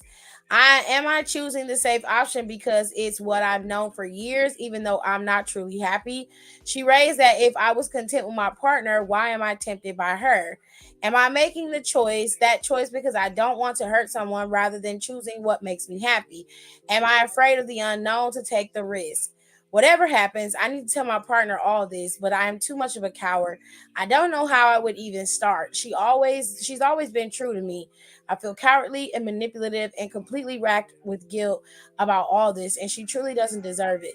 I don't even know how to begin processing this. The thoughts just go in an endless circle. It seems whatever choice I make will devastate someone and upend my life. First of all, your life already upended, babe. You don't ruin your whole life. I put it this way. Let's say you and this girl end up being together, and then you realize that it was the thrill of you sneaking behind your girlfriend's back and being with this girl that you really was infatuated with, and it wasn't nothing about her. Then you stuck with living with this girl who is actually in love with you, and you're not really in love with her. I feel like you was having issues in your relationship. There was a level of intimacy that was missing, and you didn't address it because, like you said, you too much of a coward to do so. So you started to regale I guess you could say, that level of intimacy that you would have with your girlfriend to this girl who I believe liked you when she moved into the place, and she was just biding her time and waiting for the opportunity to get in where she fit in. I'm gonna deviate from what Rico thinks. I don't think that he actually was making these girls be dependent on him. I think that girl was clocking him from the very beginning. Because let me ask you a question. If you live with somebody, why do you need to write them a letter? For what? Because you're a pussy ass bitch. Thank you. He right there. He right down the hall, bitch. Get your ass up and talk to him. You ain't had no problem laying on his lap, cuddling with him, rubbing on him and things, and making him feel all the oodles and noodles and shit. You ain't had no problem doing that. So I don't know why you couldn't say what you said in this letter to this man's face. Then you gaslighting them in the letter. You saying shit like, oh, well, you just, is it that you want to be happy, or are you just doing it because you want to make somebody else happy? Or you don't want to hurt nobody else. So is that why you're doing it? No, he doing it because he have a conscience. Where he is I'm stuck between you and I'm stuck between her.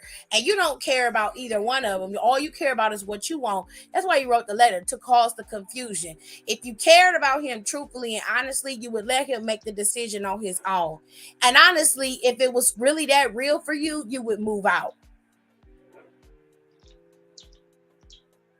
Because I would have moved out. The moment that I would have started developing feelings for this man, knowing that he has a girlfriend and we live together, the problem I have with it is y'all live together. So there's a level of intimacy that you're going to create just by living together that he and his girlfriend are not going to have.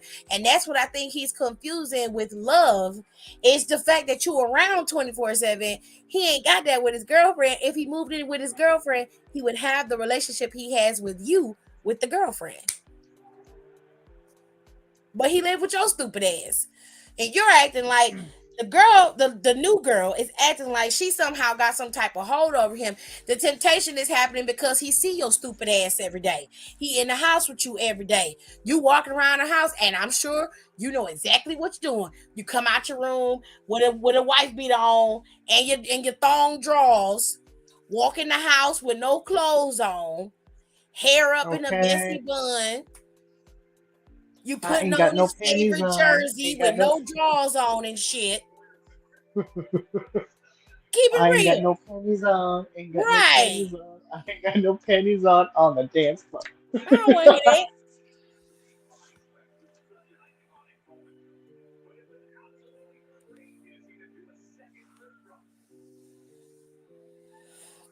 You could break up with her and spare her this pain. And oh shit, Marjorie's here. Hey, Marjorie, I ain't even see you.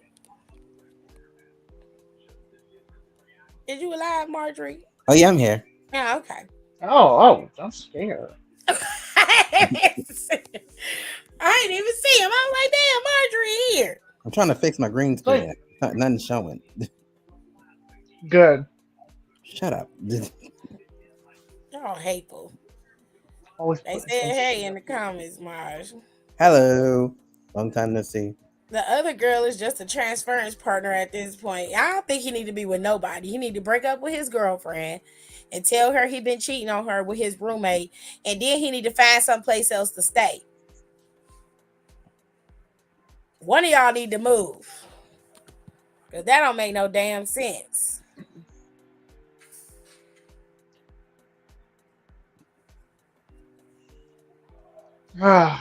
This showcase. Uh-oh, somebody dry snitching on their mama. Hold on. This is funny. I didn't know. Okay. Oh, Donnie's coming in. Okay. It's a full Yes, I'm house. staying the fuck in tonight. It's a full house today. Okay. The gays are here. Yes, Stop.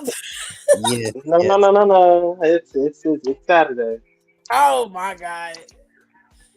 It says, am Straight I the Saturday. asshole for being honest when my dad asked where my mom was on my wedding morning? Okay, well, where was your mama at? With Uncle Leroy. Oh, stop. Oh, that's how it works. My bad. This one says, I'm recently married my beautiful wife, Amanda, with quotes. So I guess that's not her real name. She isn't Oh the biggest man, fan of duh. She isn't the biggest fan of my mom, and that is probably mutual. I don't know. Amanda knows I am on her side and here to support any boundaries. She was concerned about my mom, how my mom would behave at the wedding, and admitted to not wanting to spend any more time with her than absolutely necessary. Oh, she really don't like your Unless they fucking. mom. I ended up going to my mom's husband, Chris, and asking if he had any thoughts so we could all have a peaceful day and no bridesmaids would need to accidentally spill anything. Okay, I know what that means. Your mama crazy. Okay. At first, he didn't want to help, but he didn't want my mom to feel embarrassed and gave in. He said it was already going to be a long day for her, so he recommended no pre wedding festivities and said he would get her out of the rehearsal dinner early so she had enough time in between.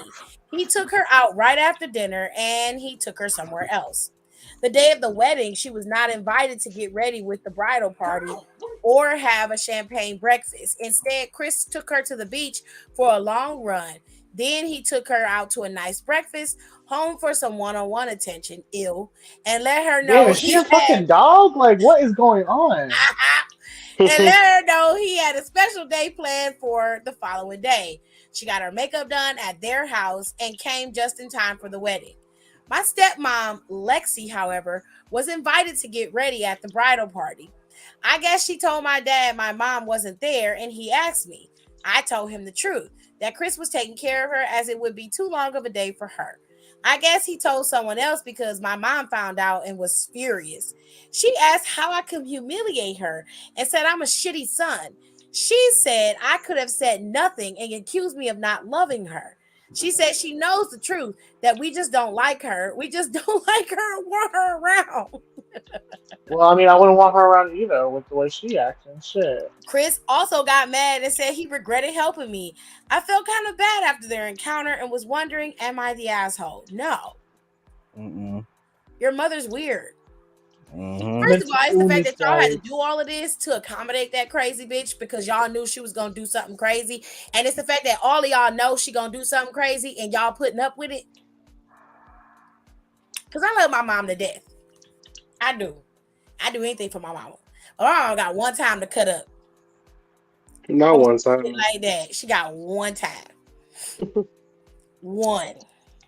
Damn, they don't got nothing in here. Shit. And I love my mama to death, but no. Absolutely not. There's no way. I have to put them in timeout. We're not doing that. You can't come. Oh, I'm coming. You bring your ass in there, I'm gonna have you arrested. Okay? I will put you in jail. I have no problem with that. I will do it. If you cut up, I'm telling you not to cut up. Your grandchildren have a married. Your grandkids get married. You don't like the girl. You want to act up. I put your ass in jail. You're not going to embarrass these grandkids because you don't like somebody. Doing weirdo shit like showing up to the girl wedding in a white dress. Sick. Not a white dress. You can't go. And that is, I'm gonna have security at the door. If she bring her crazy ass up to the door in the white dress, you make sure she go right down the street to the hospital and put her in the psych ward. Cause ain't no damn way. It's mental illness night. What's something wrong with y'all? What the hell wrong with y'all? Ooh, salads. Not a salad. Oh, This is horrible. Hey, I let social media influence me too much. Last year, I cheated on my ex because I thought he was a bum because he wasn't funding me to have a luxury lifestyle like I see others have on TikTok. The whole time he was saving money to adopt his nephews. I want him back, but he hates me.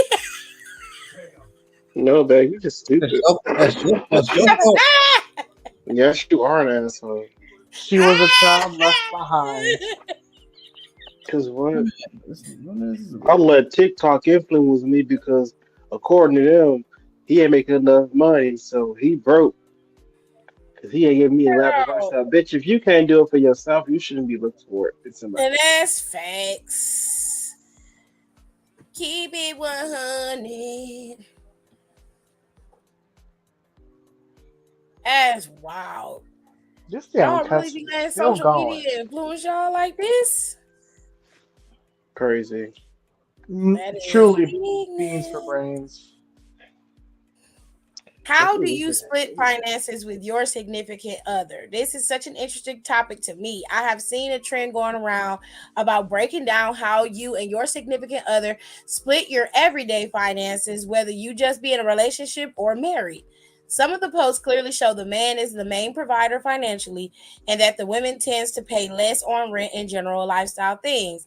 The other half of the post show a 50-50 type split. And then there are some comments in these videos that the boyfriend in this case is just a roommate and he should provide. What do we think about this? And what do you do that works best in your relationship? This is a men's Reddit. And I like being on it because I like seeing what they be saying. They be in here saying some wild shit. Hold on. Let me see. Damn, bro. This one man said, we don't split. Everything goes into one pot, which we use for all our expenses. Another man said, Bad idea. same. Married, 50s. We roughly have the same income. Another man said, we split everything all into one account. I work, she stays at home and does photography on the side.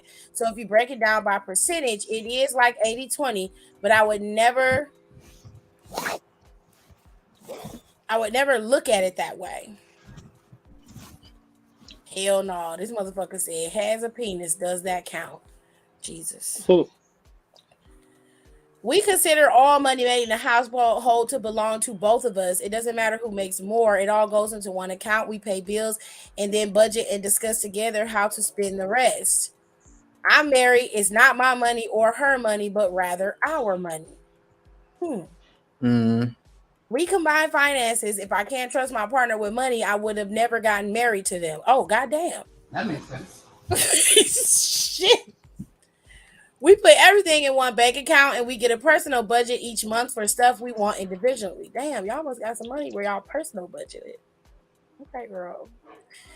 We share everything. That's the only way that works in the long run. The two of you must see yourself as the same person when facing the outside world. You can't fully be united if your finances are separate. Yes, you can. That's not true. Don't listen to that. Separate bank That's accounts. We ridiculous. split the Okay, monthly bills. that's how Risa Tisa almost got caught up. Oh, Period. We split them. But you know what? You know what? When it came to Risa, he was paying all the bills. He was, but one He had thing a I'm going to job listen. and he was paying all the bills. But he was after he lost his job, he was trying to get in that bank account. See. What are you talking about? Mm-hmm. That Nothing about this was black. missing.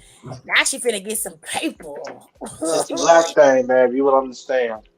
Right. She finna get that Which, money. Tiffany, did you see that Tubi's already got got something coming out about that? They do not have her story on Tubi They already. they're teasing it. It's coming. Did she greenlight it? Probably not. I would sue them. I would sue their ass to the death. They'll change the narrative. They got This baby. one Hold on. says I'm gonna find it and I'm gonna send it to you because I saw it on Twitter.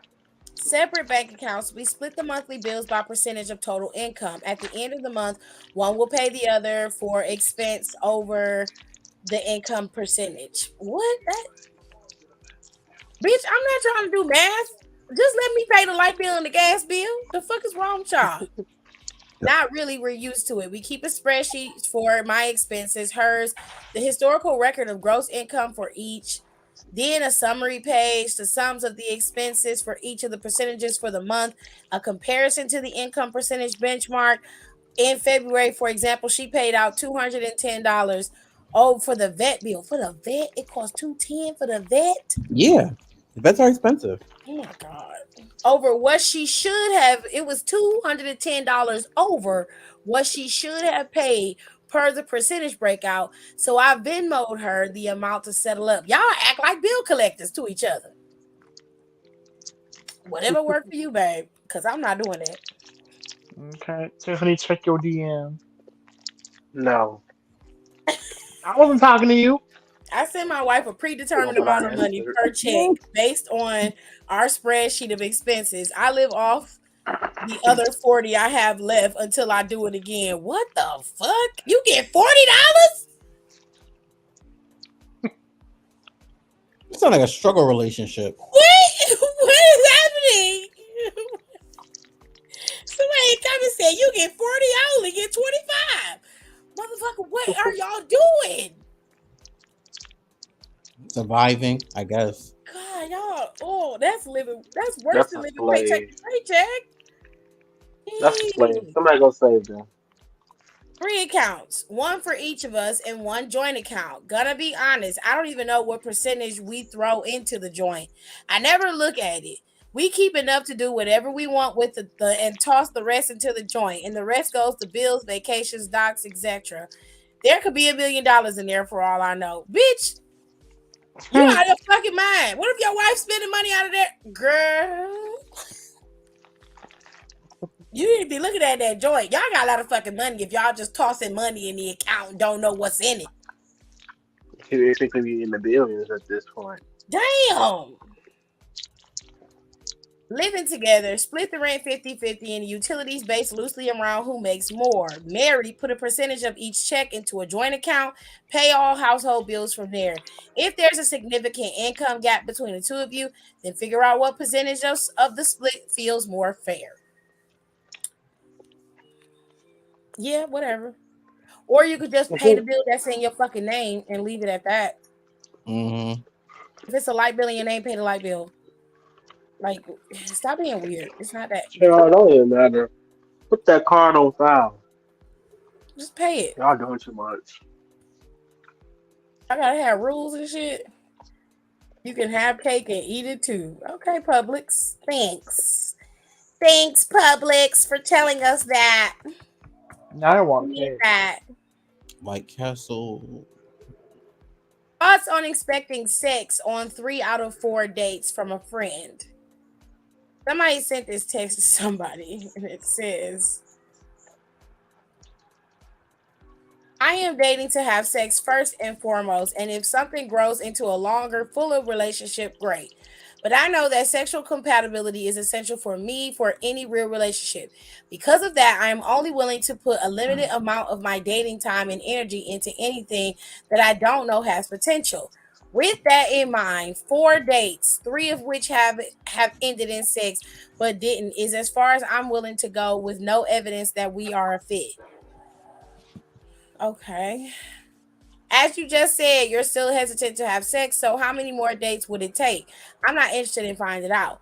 On top of that, there were probably a dozen signs that we were likely to be a poor fit sexually if it ever happened. If that is confirmed, I'm out. It's a bad fit. You expressed very clearly that you don't want to be a hit it and quit it. So, I'm respecting that and quitting before wasting more of both of our time to confirm we are a poor fit.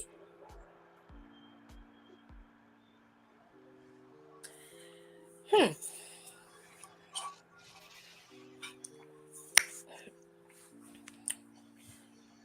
Hmm. Hmm. Okay, so I'm not really mad at this. I'm more irritated because I feel like there was a better way to say it without having a three paragraph bullet point presentation in y'all text messages. Um, I'll say this. I respect the honesty because you didn't waste the person's time and you was just like, they don't want to have sex with you on the first date and you do. You feel like that's the better way to gauge somebody's compatibility for you, which to a certain extent, I can respect that. And I'm like, okay, fine. If that's how you want to operate, that's fine. That's at least you're being honest with me. But to be real, I don't want to do that. And I feel like you're putting too much emphasis on sex. When it comes to sex, things can be learned. You can be taught how to please your partner. You can learn different kinks, different fetishes, and all of that. So that is not something that is contingent when it comes to compatibility.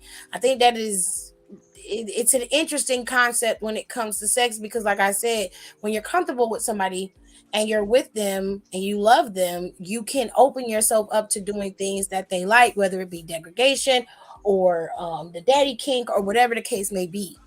You will adjust because you have a need to please them because you love them, and vice versa. Once you start receiving that same energy you're giving, those kind of things will become compatible naturally due to your need to love and provide pleasure to your partner. So that part I disagree with. I don't have an issue with the way this person is dating. It's totally up to them. If they want to do sex as a thing first and foremost, that's your business. But you're not gonna really learn anything, and you could be sexually compatible with somebody and still not be compatible with somebody. Mm-hmm. So as far as I'm concerned, you're putting the cart before the horse, and you're gonna end up with a lot of bitches you can fuck, but nobody that you can marry. Is the best way I can explain it. Because a girl can turn off all of that and be like, okay, well, let's fuck. And you'll be like, oh, I'm in love with her. And it's all because you validate your love through sex, which is odd. And I think you need to go to therapy to unpack that. But I think you we should can't. have like a counter of like every time we're like, okay, just seek therapy. You need to seek. A lot of people do, but this person definitely does because they have laid out a rule of guidelines that venture through sex first.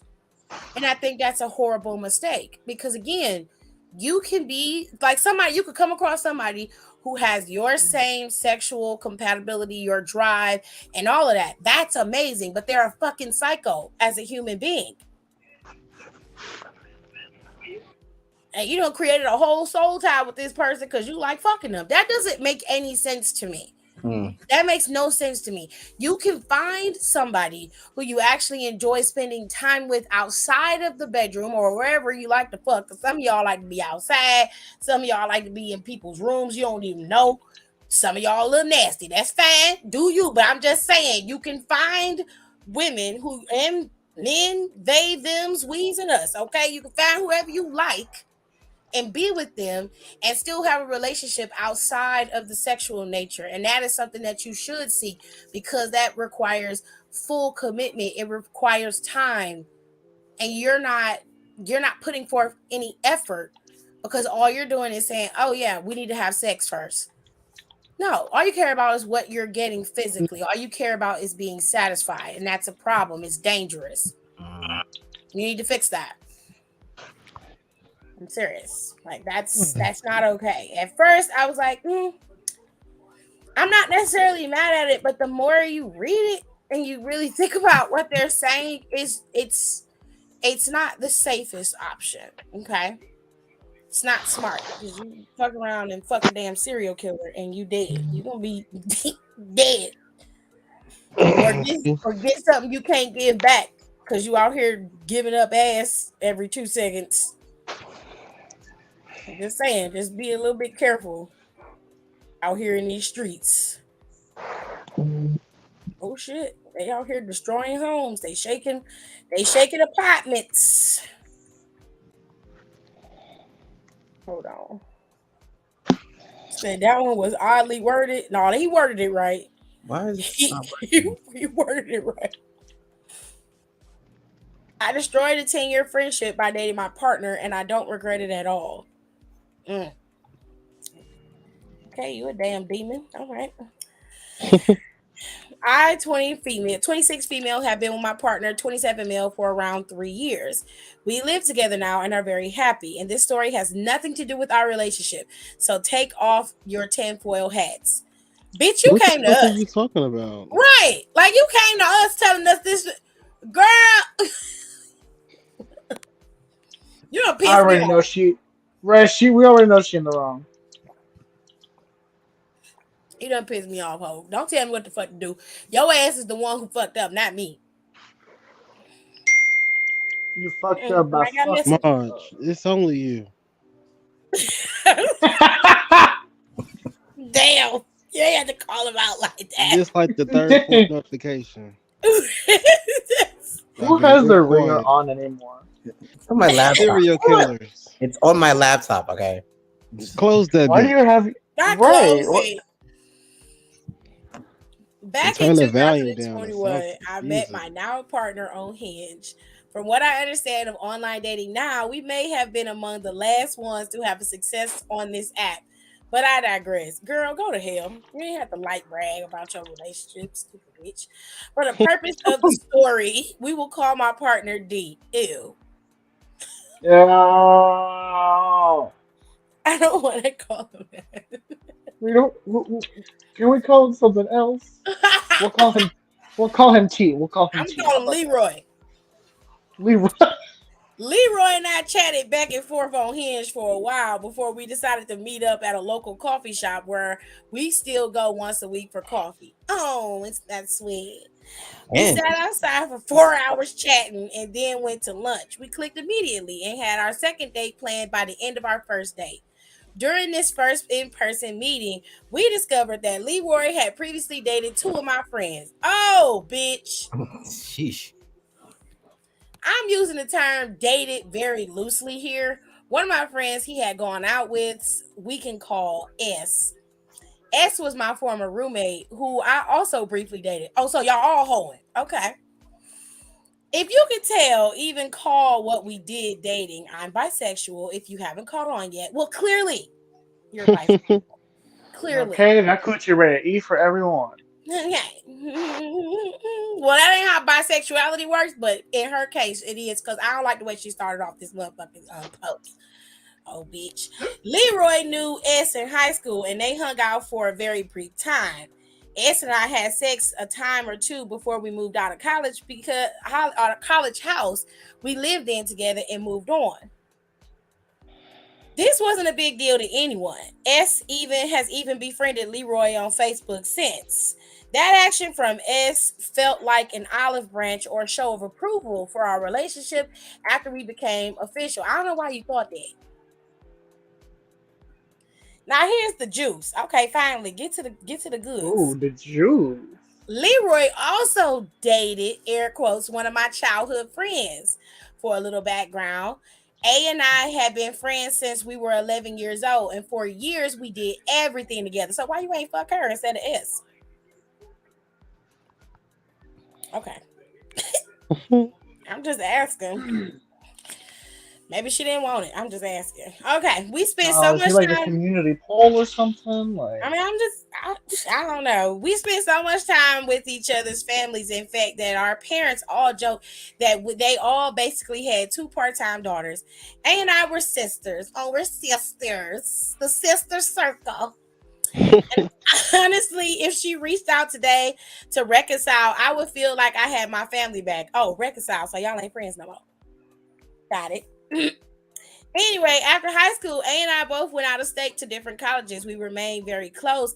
I returned to my hometown after completing a 2-year acting conservatory program and ended up finishing with my bachelor's degree at a local college. While I was finishing my BA, I worked for A's mom, managing her home furnishing boutique in our hometown. I had this job for about 2.5 years. Thank you. Somebody sleep? Nope, not me. No, I'm just breathing. I'm just asking if you was sleeping. No, I'm just super close to my phone. Yeah, Marjorie's here today.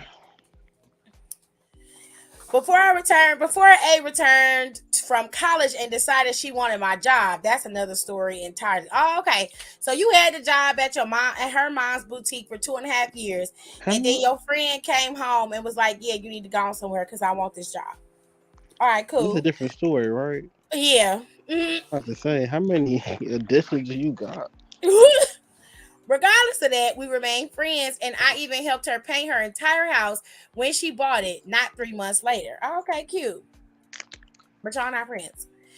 Fast forward to 2021, and I meet my partner, Leroy. As I mentioned before, Leroy and I discovered during our first coffee date that he also dated, air quotes, A. Now, let me clarify. They did not date. They went on one coffee date over a summer break about 4 years prior. Their date lasted less than an hour, and then they ghosted each other. Okay, girl. Well, That's fair. Okay. shit happens. it happens. Yeah. Girl, what happened to all the gravy? Ooh, got more What your biscuits friend than say? She want to me. try it. Ooh, I need food. I'm hungry.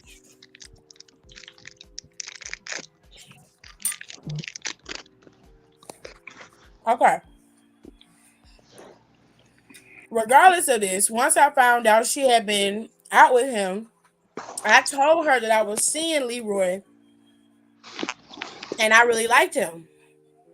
A was very weird about this news. Okay. Claiming she still liked him and that she wasn't comfortable with it entirely, but she'd get used to it with some time. She ghosted him though. It sounded to me like your friend is really jealous of you and she don't want you to have nothing. Right. She said that's my dick. That's what it sounded like to me, baby. You not be friends with this girl no more after all you did for her. Girl, A let me is this fairly man. inexperienced with dating, so as odd as I found this statement, I understood and I told her as much. I don't know why. I would have said, you ghosted him, so how you still like him? Okay. I Yeah, understand one if she day. had a full-blown relationship with the man, but you didn't even have a relationship. You didn't even give him none. Like, girl. Frankly, this was the best case scenario with her on something like this, so I was relieved. During mine and A's conversation, I also made it very clear that I would not stop seeing Leroy because of their history and that we were taking it slow. So I told her she'd have time to get used to it. Things seemed to be fine, and A and I continued our friendship as normal. Fast forward a couple months, and Leroy and I became official. He asked me to be his girlfriend in the same spot at the same coffee shop where we met, and it was baller. Girl. Nah, it was baller. It was You so player. baller. This was 2005. I was overjoyed, but I also knew I had to tell A later that week. No, you did. That's that shit. Later that week, A attended the closing night of a show I was working on.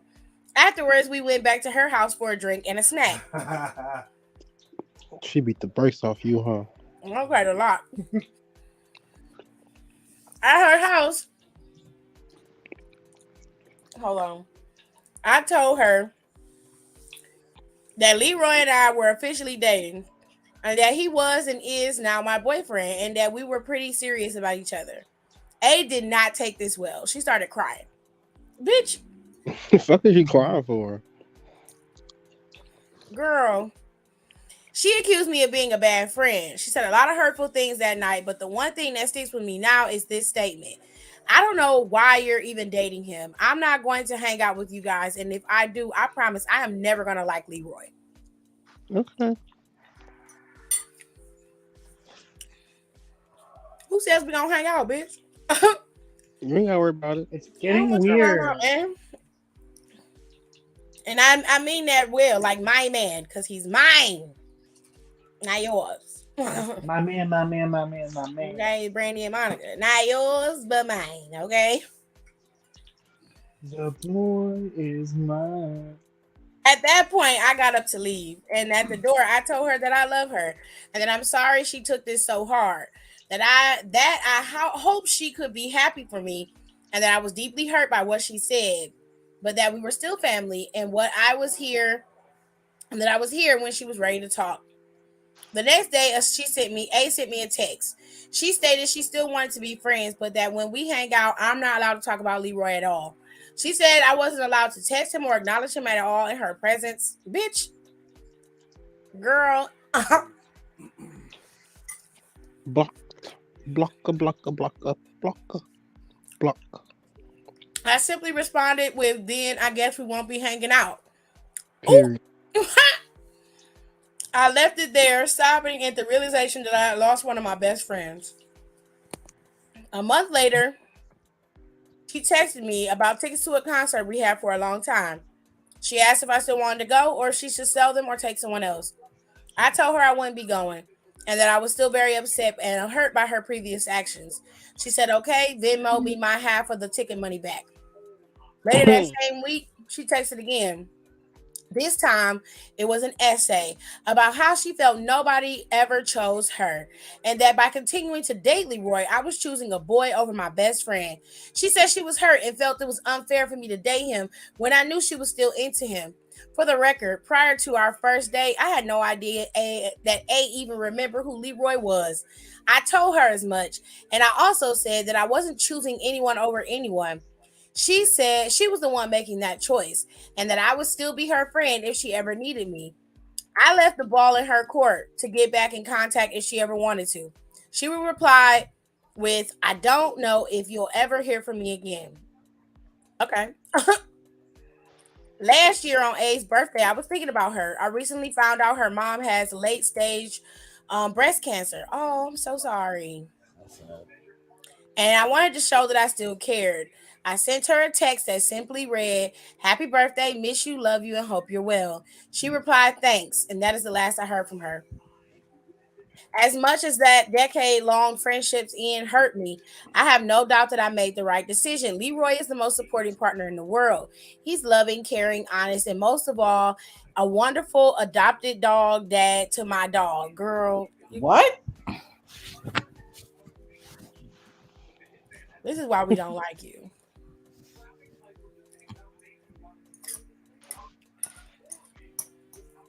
Adopted dog dad.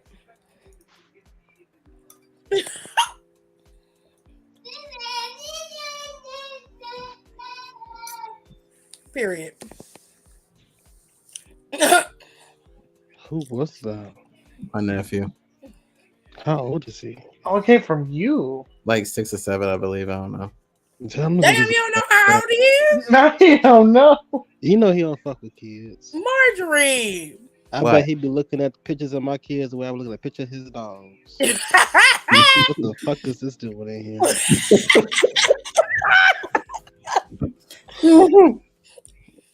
She says he cooks for me, gets me flowers, and never lets me go to sleep without saying he loves me, even when we argue. His love inspires me to love harder than I ever have. It sounds like he got a really nice dude. Mm-hmm. You're a shitty partner, but you got a nice dude because you're a weirdo. I do miss A. I worry if I will ever find out. I worry I will find out her mom has passed on a Facebook post.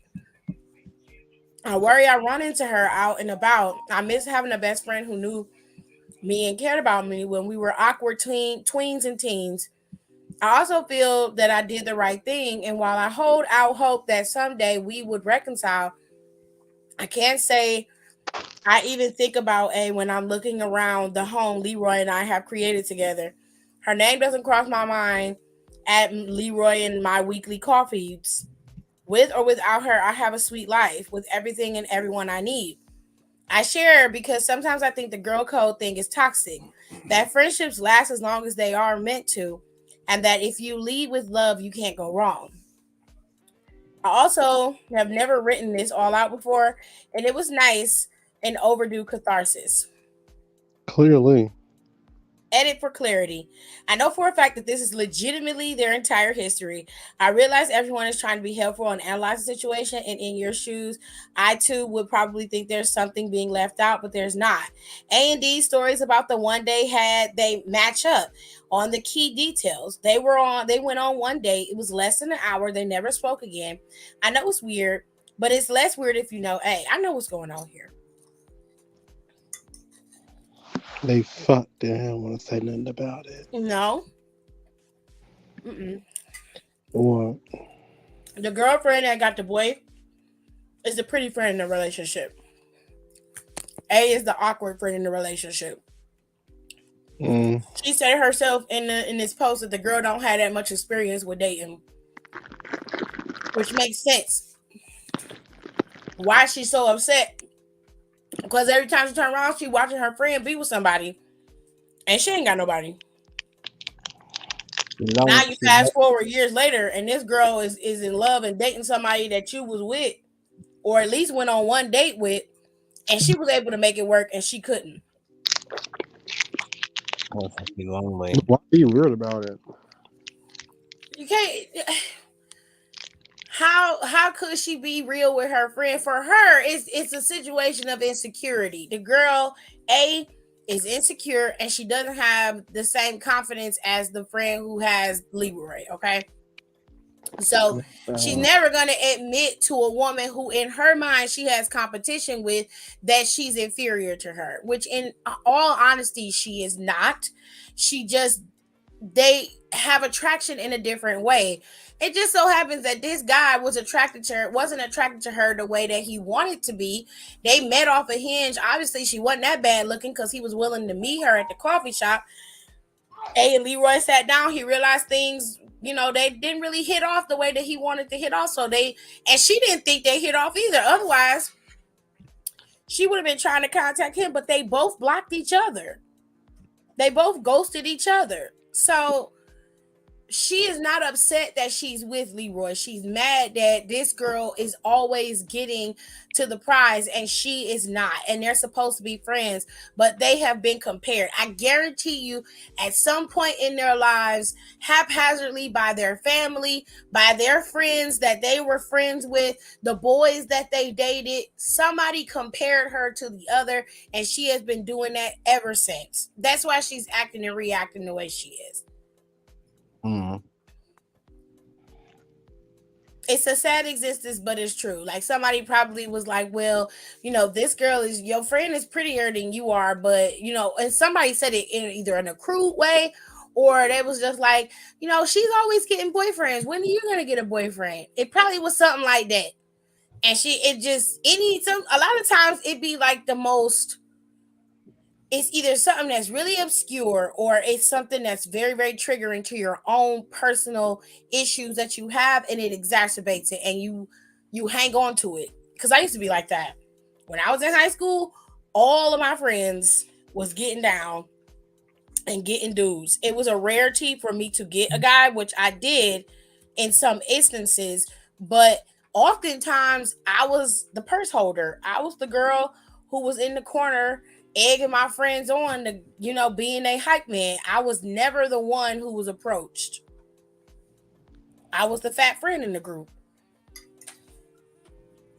So I can understand where she's coming from, But I didn't blame any of my friends except for one of them, because one of my friends, well, one of the girls I used to hang with, I won't call her a friend. One of the girls I used to hang with used to hang out with me and a couple other fat girls specifically because we was fat. Because when we would take pictures, she would look like the skinny girl of the group. When we would be walking around, she would stand out as the pretty girl. All three of us would have smushed that bitch. The fuck is wrong with you? I stopped hanging out with her after that. But I can say, like, I can understand how she could feel like that.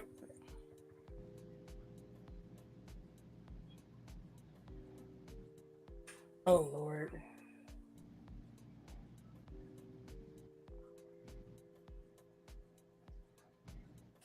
I'm going to read one more. You got long paragraphs. What the hell? Yeah, they're very long.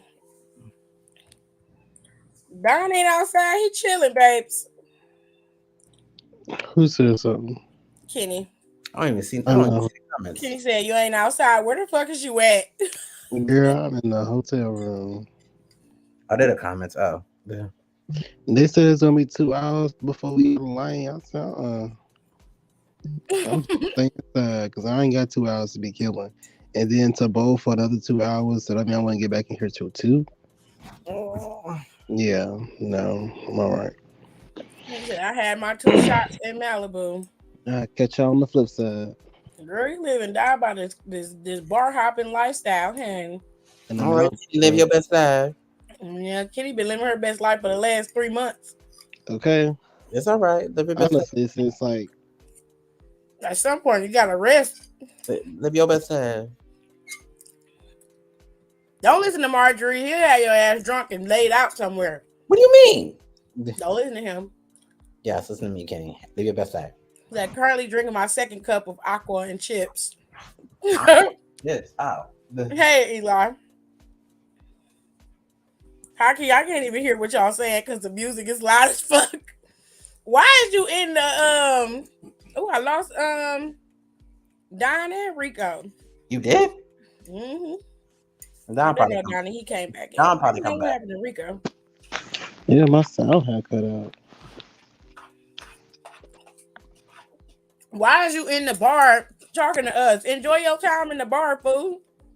He's not in the bathroom. That y'all sitting at the bar. Who? Penny.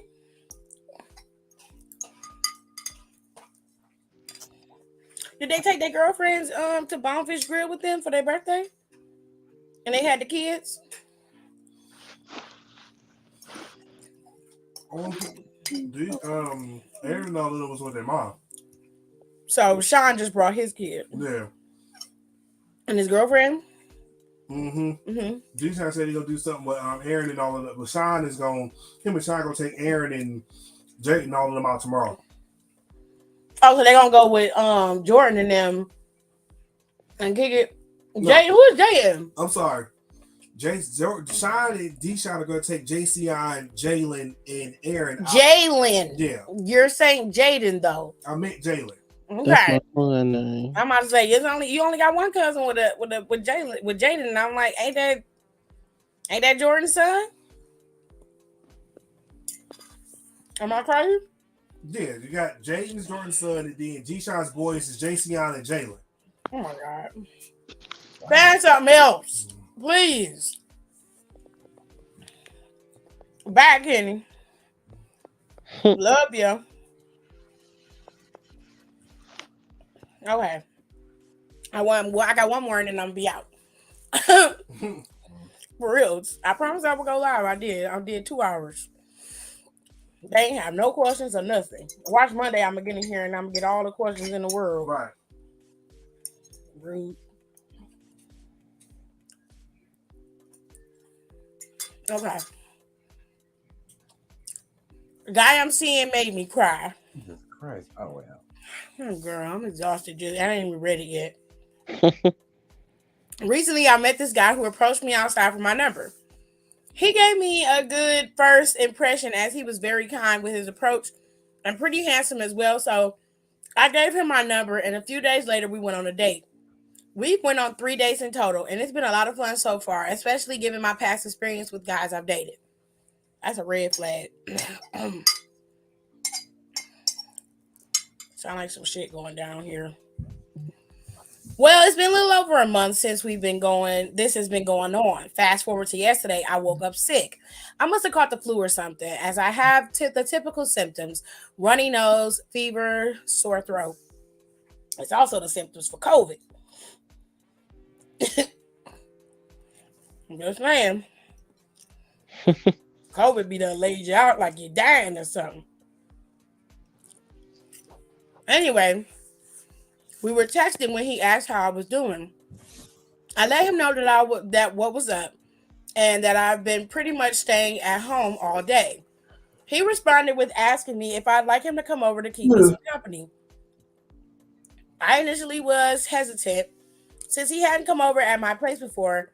And usually when guys ask me that they would have their ulterior motives. For some reason, though, I decided, what the hell, and I invited him over. Why would you do that?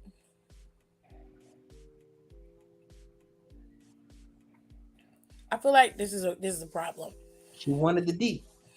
For some reason, though, I decided, what the hell, and I invited him over. He said cool, and that he'd be over in around 2 hours, as he was up to something.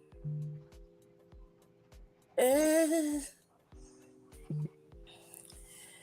hours later, he finally comes over, and I open the door, and he says, "First responded is here," which made me laugh, as I didn't know what he was talking about.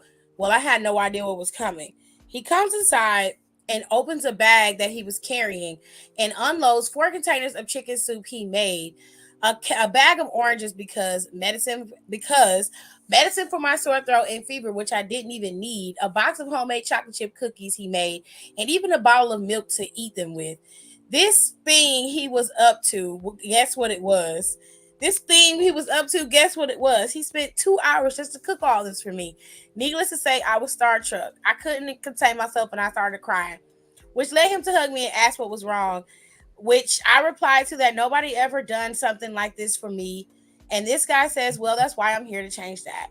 What the hell is happening to my life? Where and how did I find this dude? Okay, bitch.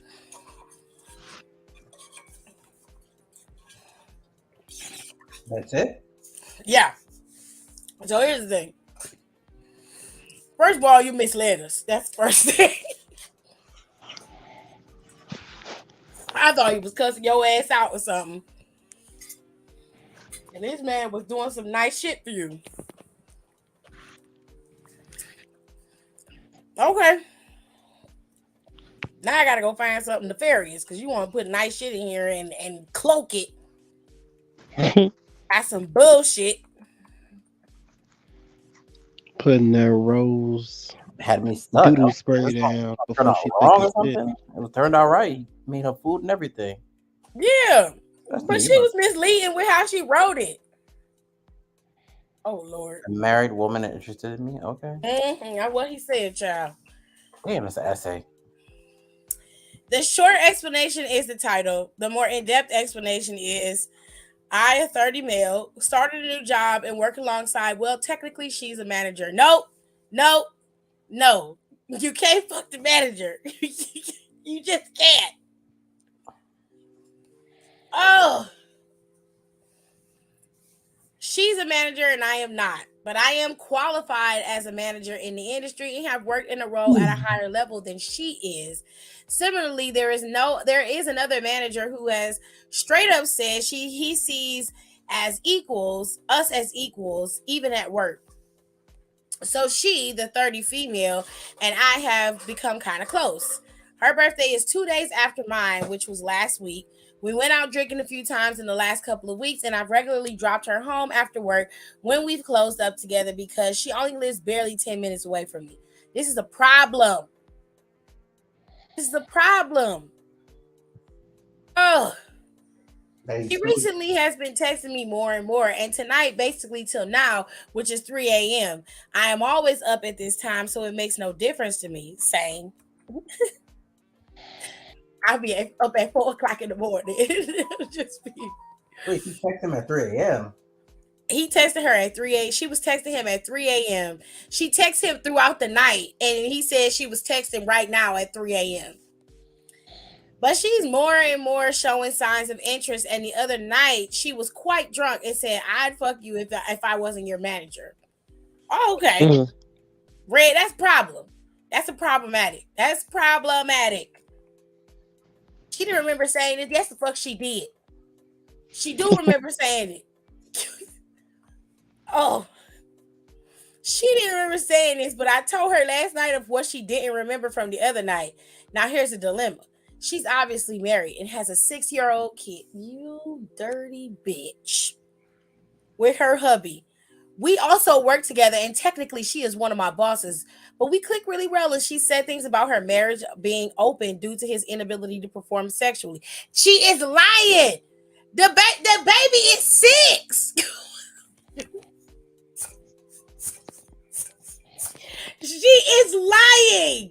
You never know, Tiff. You never know. They could have found other ways. No, Mars, we not doing that today. We are not doing that. She is lying. You giving her the benefit of the doubt. I'm not giving her nothing. You know, they could use. Oh damn! I forgot the word for it. I'm not giving that old ass bitch nothing. I'm not giving her nothing. She lying. She could have used a turkey based. Marjorie, are you serious? Well, yeah. Marjorie is never serious. I'm giving her. I know you know how peen works. I know you how it that. works, but you know, that man, she's 30. I'm going back. I'm going back up here because I can't. She's not older than him. She's 30. I don't want to hear that shit. They got a 6-year-old kid. There's nothing wrong with that man's ability to perform. She is lying. I feel like it's the wrong thing to play into her getting attention from me because of the chemistry we have. And I'd rather not get drunk and have sex and for it to be a mistake. I'm also enjoying the attention she's been giving me. You are stupid. Men are stupid. Very much so. Jesus Christ. That's always the weakest links. Maj, be It quiet. don't take much. Like, that's all it take you. A little bit of attention and you falling all over the knees, about to ruin this lady's marriage, your life, and her child. She has a 6-year-old child. Yeah, men fold easily. Gonna play some Kelly Clarkson music. I mean, obviously, for the most part of a conversation with the person would be the best option, but I also don't want to make things weird. I've had an idea how to talk to her about it. Basically tell her that, in my opinion, there's a lot of sexual tension between us and that we both have a significant reason why neither of us have really put it on the other. Hers being work, mine being her marriage. So I feel like I should say that maybe this spark will fade eventually and we should hold out on anything and maybe keep a bit more distance. Or if it's going to happen, let's not make it an accident. So you are actively going to pursue this. Wow. He said we ain't gotta do Audacity must be it. on sale. Let's not do it on happenstance. Let's plan this shit out. Going plan to ruin a marriage. All right. I obviously know that this is 99.9% chance that she's not a long-term person for me, but she's made it pretty clear that she will engage in sex outside of her marriage, but I don't think it's actually as common as the way she made it seem. She has been paying particular attention to me and doing and saying other random things to get my attention that I've only gotten from people who have a crush on me. I am definitely attracted to her. And if I was a piece of shit, you are a piece of shit. I want you to understand that. I would have already made a move, but the way she's been and the things she said makes me think if that's not me right now, it'll be old mate tomorrow instead. But you know you get them how you lose them. Nah, cause you a dirtbag, bro. You a dirtbag. I don't understand how you can know you are of knowledge of the fact that she has a relationship with another person, so you are willing to ruin that relationship. Not only that, but you're also willing to invade her family, ruin her family, and also ruin her child's life in the process. You have no qualms about that. You keep saying that this isn't right, but you have no problem with weighing your options, because nobody who doesn't want to ruin somebody's marriage says if it's going to happen, let's not make it an accident. Furthermore, you are putting yourself in a much more dire position. If you have this conversation with your boss and the situation comes to a head where it's you or her, your ass is going to be the one who's on fire and gets fired. Now, she can say that you could technically say she's your manager, so she coerced you. True enough, right? But let's say the bitch crafty and she record this little conversation y'all have, or you have this conversation in her office, and you admit to telling her this little thing you said here in this conversation, says you want to talk to her. You admit to this when they investigate, because that's usually what happens. They have an investigation. Your ass is gonna be the one that get fired, because you're the one who technically was going at the sexual harassment. You were ready and willing to engage in it, so you weren't sexually harassed. You don't understand that if this doesn't work out between you and your boss, she could then use this over you. You also could end up in a situation where she starts to nitpick you simply because you stopped sleeping with her, or you didn't do something that she liked. You are adding extra emotions to a work relationship that don't need to be there. You are a fool. This whole relationship you got with this woman is a walking red flag, and you are going to cost yourself your livelihood and your living situation in the process, all for some pussy from a 30-year-old bitch that you can get from any other 30-year-old bitch. You throw a rock at a 30-year-old bitch down the street. Clearly, she lived 10 minutes from you, too. I don't like it. It stinks. I don't like it. Marjorie talking about something. She could have used a turkey baster and got pregnant. That's honestly so. I can't believe you said that. He did. I was so out of pocket. He did say it. He said she could have used a turkey baster and got pregnant. Put the horror movies down. When it She comes got to pregnant by her women, husband. They act like still having sex. straight man. They still doing the sex. Your ass is rude as hell. You always be finding some kind of way to redeem an evil person. I don't understand it. What? Every time you find a way. And look at him trying to act all innocent, like he ain't just say what he said. Maybe she didn't kill him. Maybe she just lightly pricked him with the knife. She didn't kill him. I mean, like, Ma, she literally cut the man's heart out. She killed him. What are you talking about? Sometimes when you open heart surgery, you never know. See? You See? what I'm saying?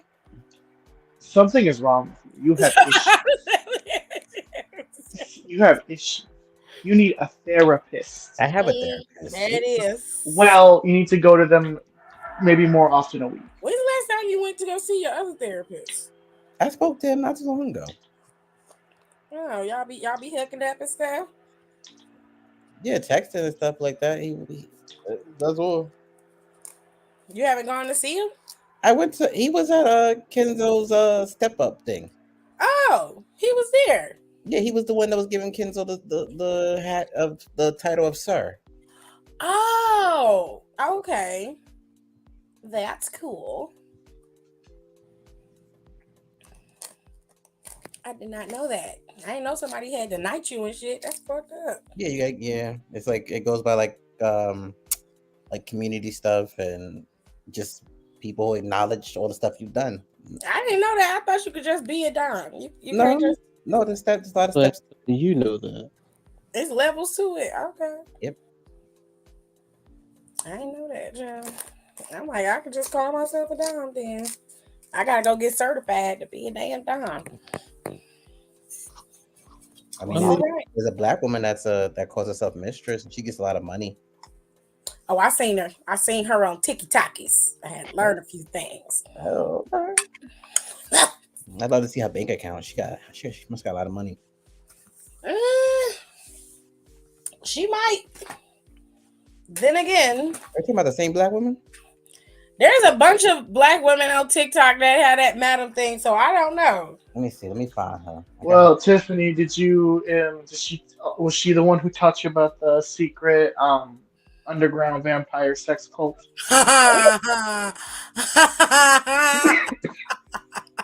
Is that how you learned? No. Because you never cared to I'm elaborate. not gonna tell you. I'm on to you. I don't care.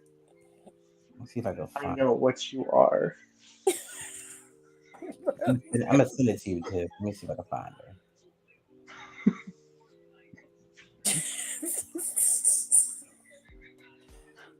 Rico's mind is like a vault.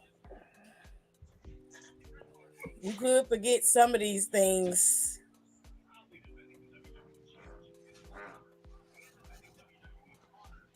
Let me go sign out of my old sign of this. Where is it? Let me send it to you. I won't let the world forget.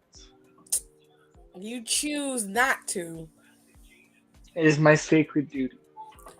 They have a hierarchy. How the hell would you know, Aaliyah? What you know? All right, I sent it to you, Tiff. I sent it to you. Don't be questioning what other people know. Why I When can't you question know what what she you- know? Leah don't know. When you know what you know and you won't elaborate, let her not elaborate. I can ask her stuff.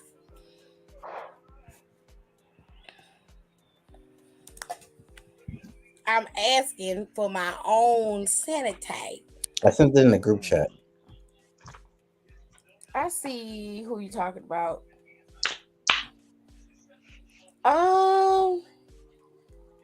No, this is a different lady, but I'm gonna follow her anyway. She been in the New York Times. Yep. Oh my god, I'm so And she only sick got of this 7. man Oh, at her WrestleMania. page got deleted at 45K. That's messed up. They always do it to the black women. Why is my voice on? What is going on?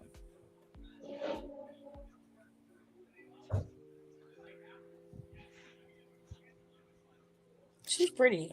She This do girl give is really pretty. she do give classes. Okay, I'm not gonna pay her to teach me nothing. I'll take the free shit. I'm not gonna pay. I'm not a client, baby. Somebody sent her $1,000 on Cash App just to unblock him.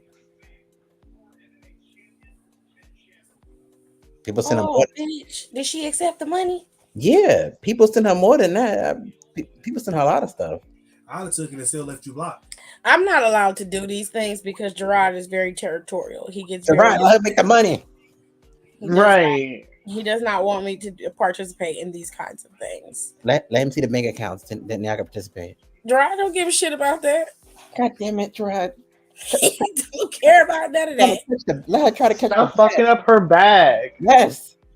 Let her make her millions. Yes. Oh, he got his headset on. He can't hear.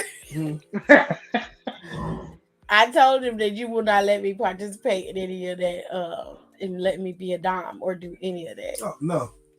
Come on, You Gerard. heard? Let her make. Gerard, let her make the money. Do I need to show you the videos of this lady? How much money she be getting from these guys? He does not care. I don't give a good goddamn. Gerard, come on, let her live. Why you fucking up her bag like this? I'm not fucking with nobody's bag. That You're is fucking with her bag. You need to fuck it up. The bag is there for her to take. Okay. Let me see. Let me see if I can find it. Hold on. They really did make this into a Tubi movie. I told you. Now, when I said I wanted a live action, like I wanted a limited series, I meant like HBO. But she do gotta deal with she's been signed to a talent agency, so I know that they're getting ready to do something with her story. But I feel like you could do a limited series, but do it on like A&E or some shit like that. Make it real legit like this. That's the thing. I don't think Tubi has her permission.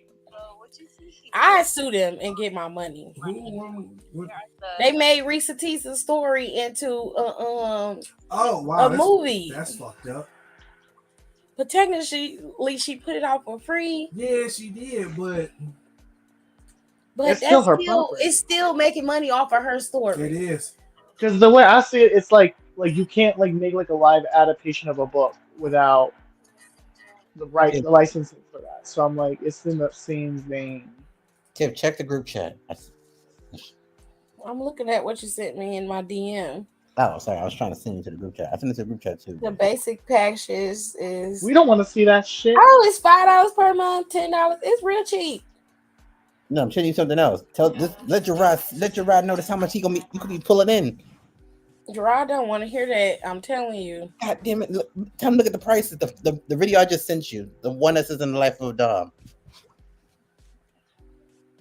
See how much she get from a lot of guys. She look better than I do. She probably make a lot of money. I don't look like that.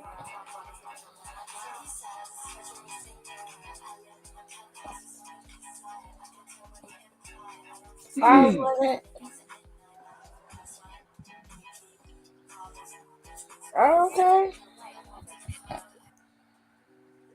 Sometimes you gotta look at people like Risa Tisa did with Legion and just be like, here's $6. Go get you some chicken nuggets. You look hungry. I forgot. I didn't get to see what Eli said. I'm sorry, Eli. Eli said, and Rock lose on night 1, then that's how Roman gonna retain. I don't think so. He not gonna lose on night 1, honestly. They're gonna win on night 1. They're gonna win. I don't think Roman is dropping the title. I do.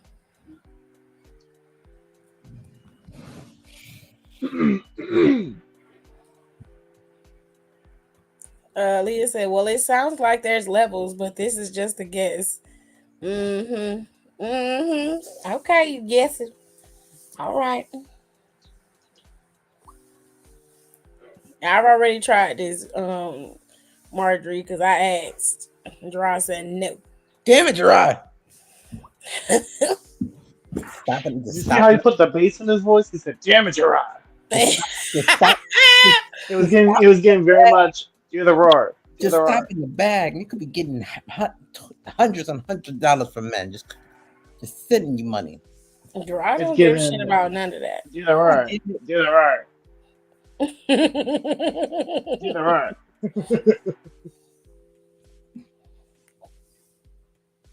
Stop in the bag. I can get a bag another way. It don't have to be that way. That's an easier way to do it.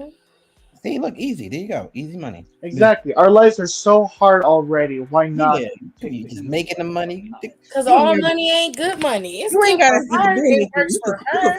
You could call the men trash. And they could just see you $1,000 for calling them trash. It's good for her, and I'm not mad at her for doing what she does. I'm happy that she's getting her money. She ain't got no husband to worry about, and I do. My husband is not okay. Not okay with sharing.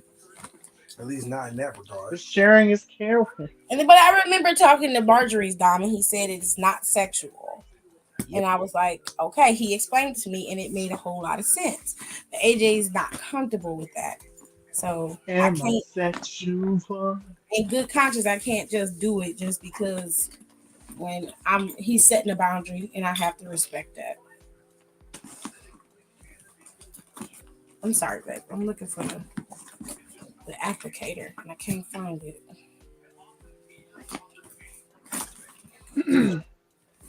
There you go. I have 2 things in here. Corey Graves is such a fucking nerd. They got him doing the showcase, y'all said. Like, literally, like, the way he's talking about it, I'm like, damn, you're a fucking nerd. You're horrible. It's like anytime, like, and this is something that I'm a nitpick about him, like, anytime, they talk, like, on commentary, they bring up, like, Tegan's, like, Shining Wizard or whatever, he always has to be like, the great mood of this, the great mood of that. I'm like, dude, shut the fuck up. You're a fucking nerd. It's what the move is called. Move along. Stop trying to be like, the great mood would disagree. No one fucking cares. Well, I'm pretty sure the man is dead. He was using other people's moves too, so. Right. Like it's like every time they bring up the shiniest wizard, he's like, I'm pretty sure the Great Muda had the shiniest wizard. He invented the move, and I'm like, no one fucking cares, Corey. Shut up. I never found you funny. I never found you interesting. Like, Well, Carmela loves him. She loves that. well, I mean, Carmela also follows Candace Owens, so I don't really trust her judgment most of the time. Why do you always? It's like why you have the most obscure information about people, and it's so weird that you collect this. Why do you even It's not know even that I that? collect it because I remember I saw like someone post about it like, oh, why do these people follow Candace Owens? And I went on Carmela. I was like, wait, let me verify this because I don't want to just believe something that people are saying. So I went to Carmela's Instagram and I went to who she's following and I just typed up Candace Owens and sure enough she was following her. Her and Tony Storm were following Candace Owens and I was like, ew. And this was like 2019, so this was like Peak political bullshit. Candace Owens. She yeah. pivoted So it from was. that I'm like, shit it was real like quick. it was like pre-pandemic, like 2019, like early like to mid 2019. I know it was like sometime after Mania, and I was just like, ew. She pivoted from that shit real quick, dove right into pop culture with her And bitch she hasn't ass. stopped. She hasn't shut up since. Well, some of her points that she be making is accurate. I'm just saying. Even the devil tells the truth. Well, and a broken clock is right twice a day, so I don't really. I mean, that is not a lie. Just because I don't like her don't mean she can't speak no truth.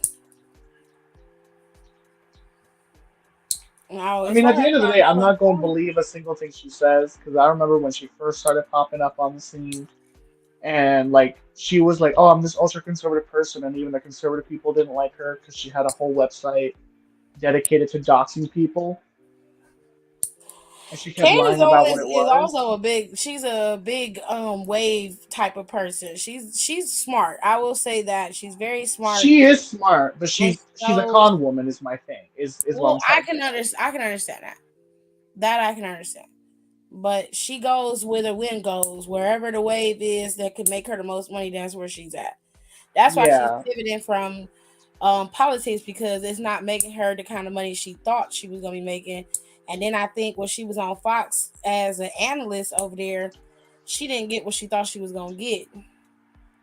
So she's been shying away from political stuff. She still talk about it every now and then, but most of her conversations are about celebrities and gossip and shit. yeah. Because before she did this whole like I'm a black conservative woman thing, she was a part of a lawsuit. I forgot who she was. She was suing somebody and was basically suing them for discrimination, saying that The they were high school discriminating against her because to she high was. school with. I Yeah, because it was on TikTok. The girl she went to high school with told everybody that at that point Candace she was being bullied and being she was being picked on because she was black. She was being having microaggressions against her and they were being racist towards her. So she sued and I don't know if she won. I think she did win. But the girl was like, she was a Democrat and she was a staunch Democrat at that. But yeah. once she realized that it wasn't gonna make her no money, abdicating for women's rights and all of that, she started pivoting to this whole Blackzit thing, and it started to pick up. And I was like, okay, it ain't my money. I don't care. I'm sorry. I don't have enough energy to care. And Candace is not somebody that I feel like you should waste a lot of time on. But I don't have no issue with people following who they follow. I don't think I put a lot of stock in that. Carmela seemed like a really decent person. I'm gonna venture out and say I don't think she really know a lot about Candace Owens because I don't think she would be following her if she did. But if she do, that's her business.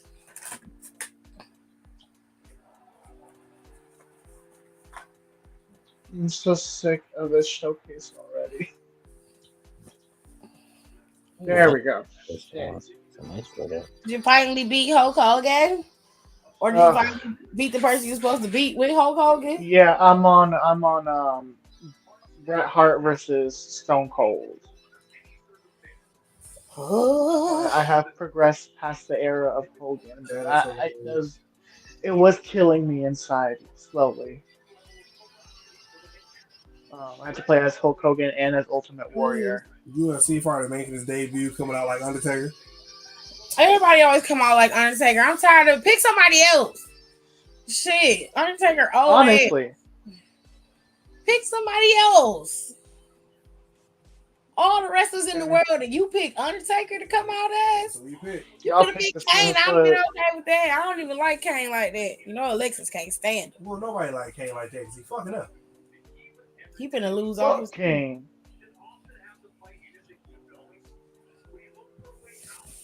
Okay. I'm finna get out of here. Yo, yo, yo. It's almost time to go. I miss Yo Gabba Gabba sometimes. No, I don't like that. I ain't like that show. They was weird looking. Oh yeah, I forget. You hate fun. What? I hate what? Fun. Fuck you, Rico. Laughter. No, I just didn't like some of the shit y'all liked. I didn't like Yo Gabba Gabba. I didn't like no Disney shit. I wasn't a fan of that. And I just didn't like Yo Gabba Gabba. I was older by the time Yo Gabba Gabba came out, so for me, it didn't really do nothing. But there were some kiddie shows that I liked, that I watched. Okay. It was a little bit. Now, I had to watch it because I was watching little kids at the time, so I had to watch it. Not Corey lying and saying that Stone Cold Steve Austin was up there with Bret Hart's wrestling ability. Why are you lying like this? Well, he has to. It's scripted, babe. So he was like, Bret Hart is like something about his technical capabilities. Yeah, and Austin was right there to match him. I said, no, he wasn't. Let us not lie. I will see you guys next Monday when we go live after Monday Night Raw. Y'all have a good night. Okay. Bye. Bye. Bye.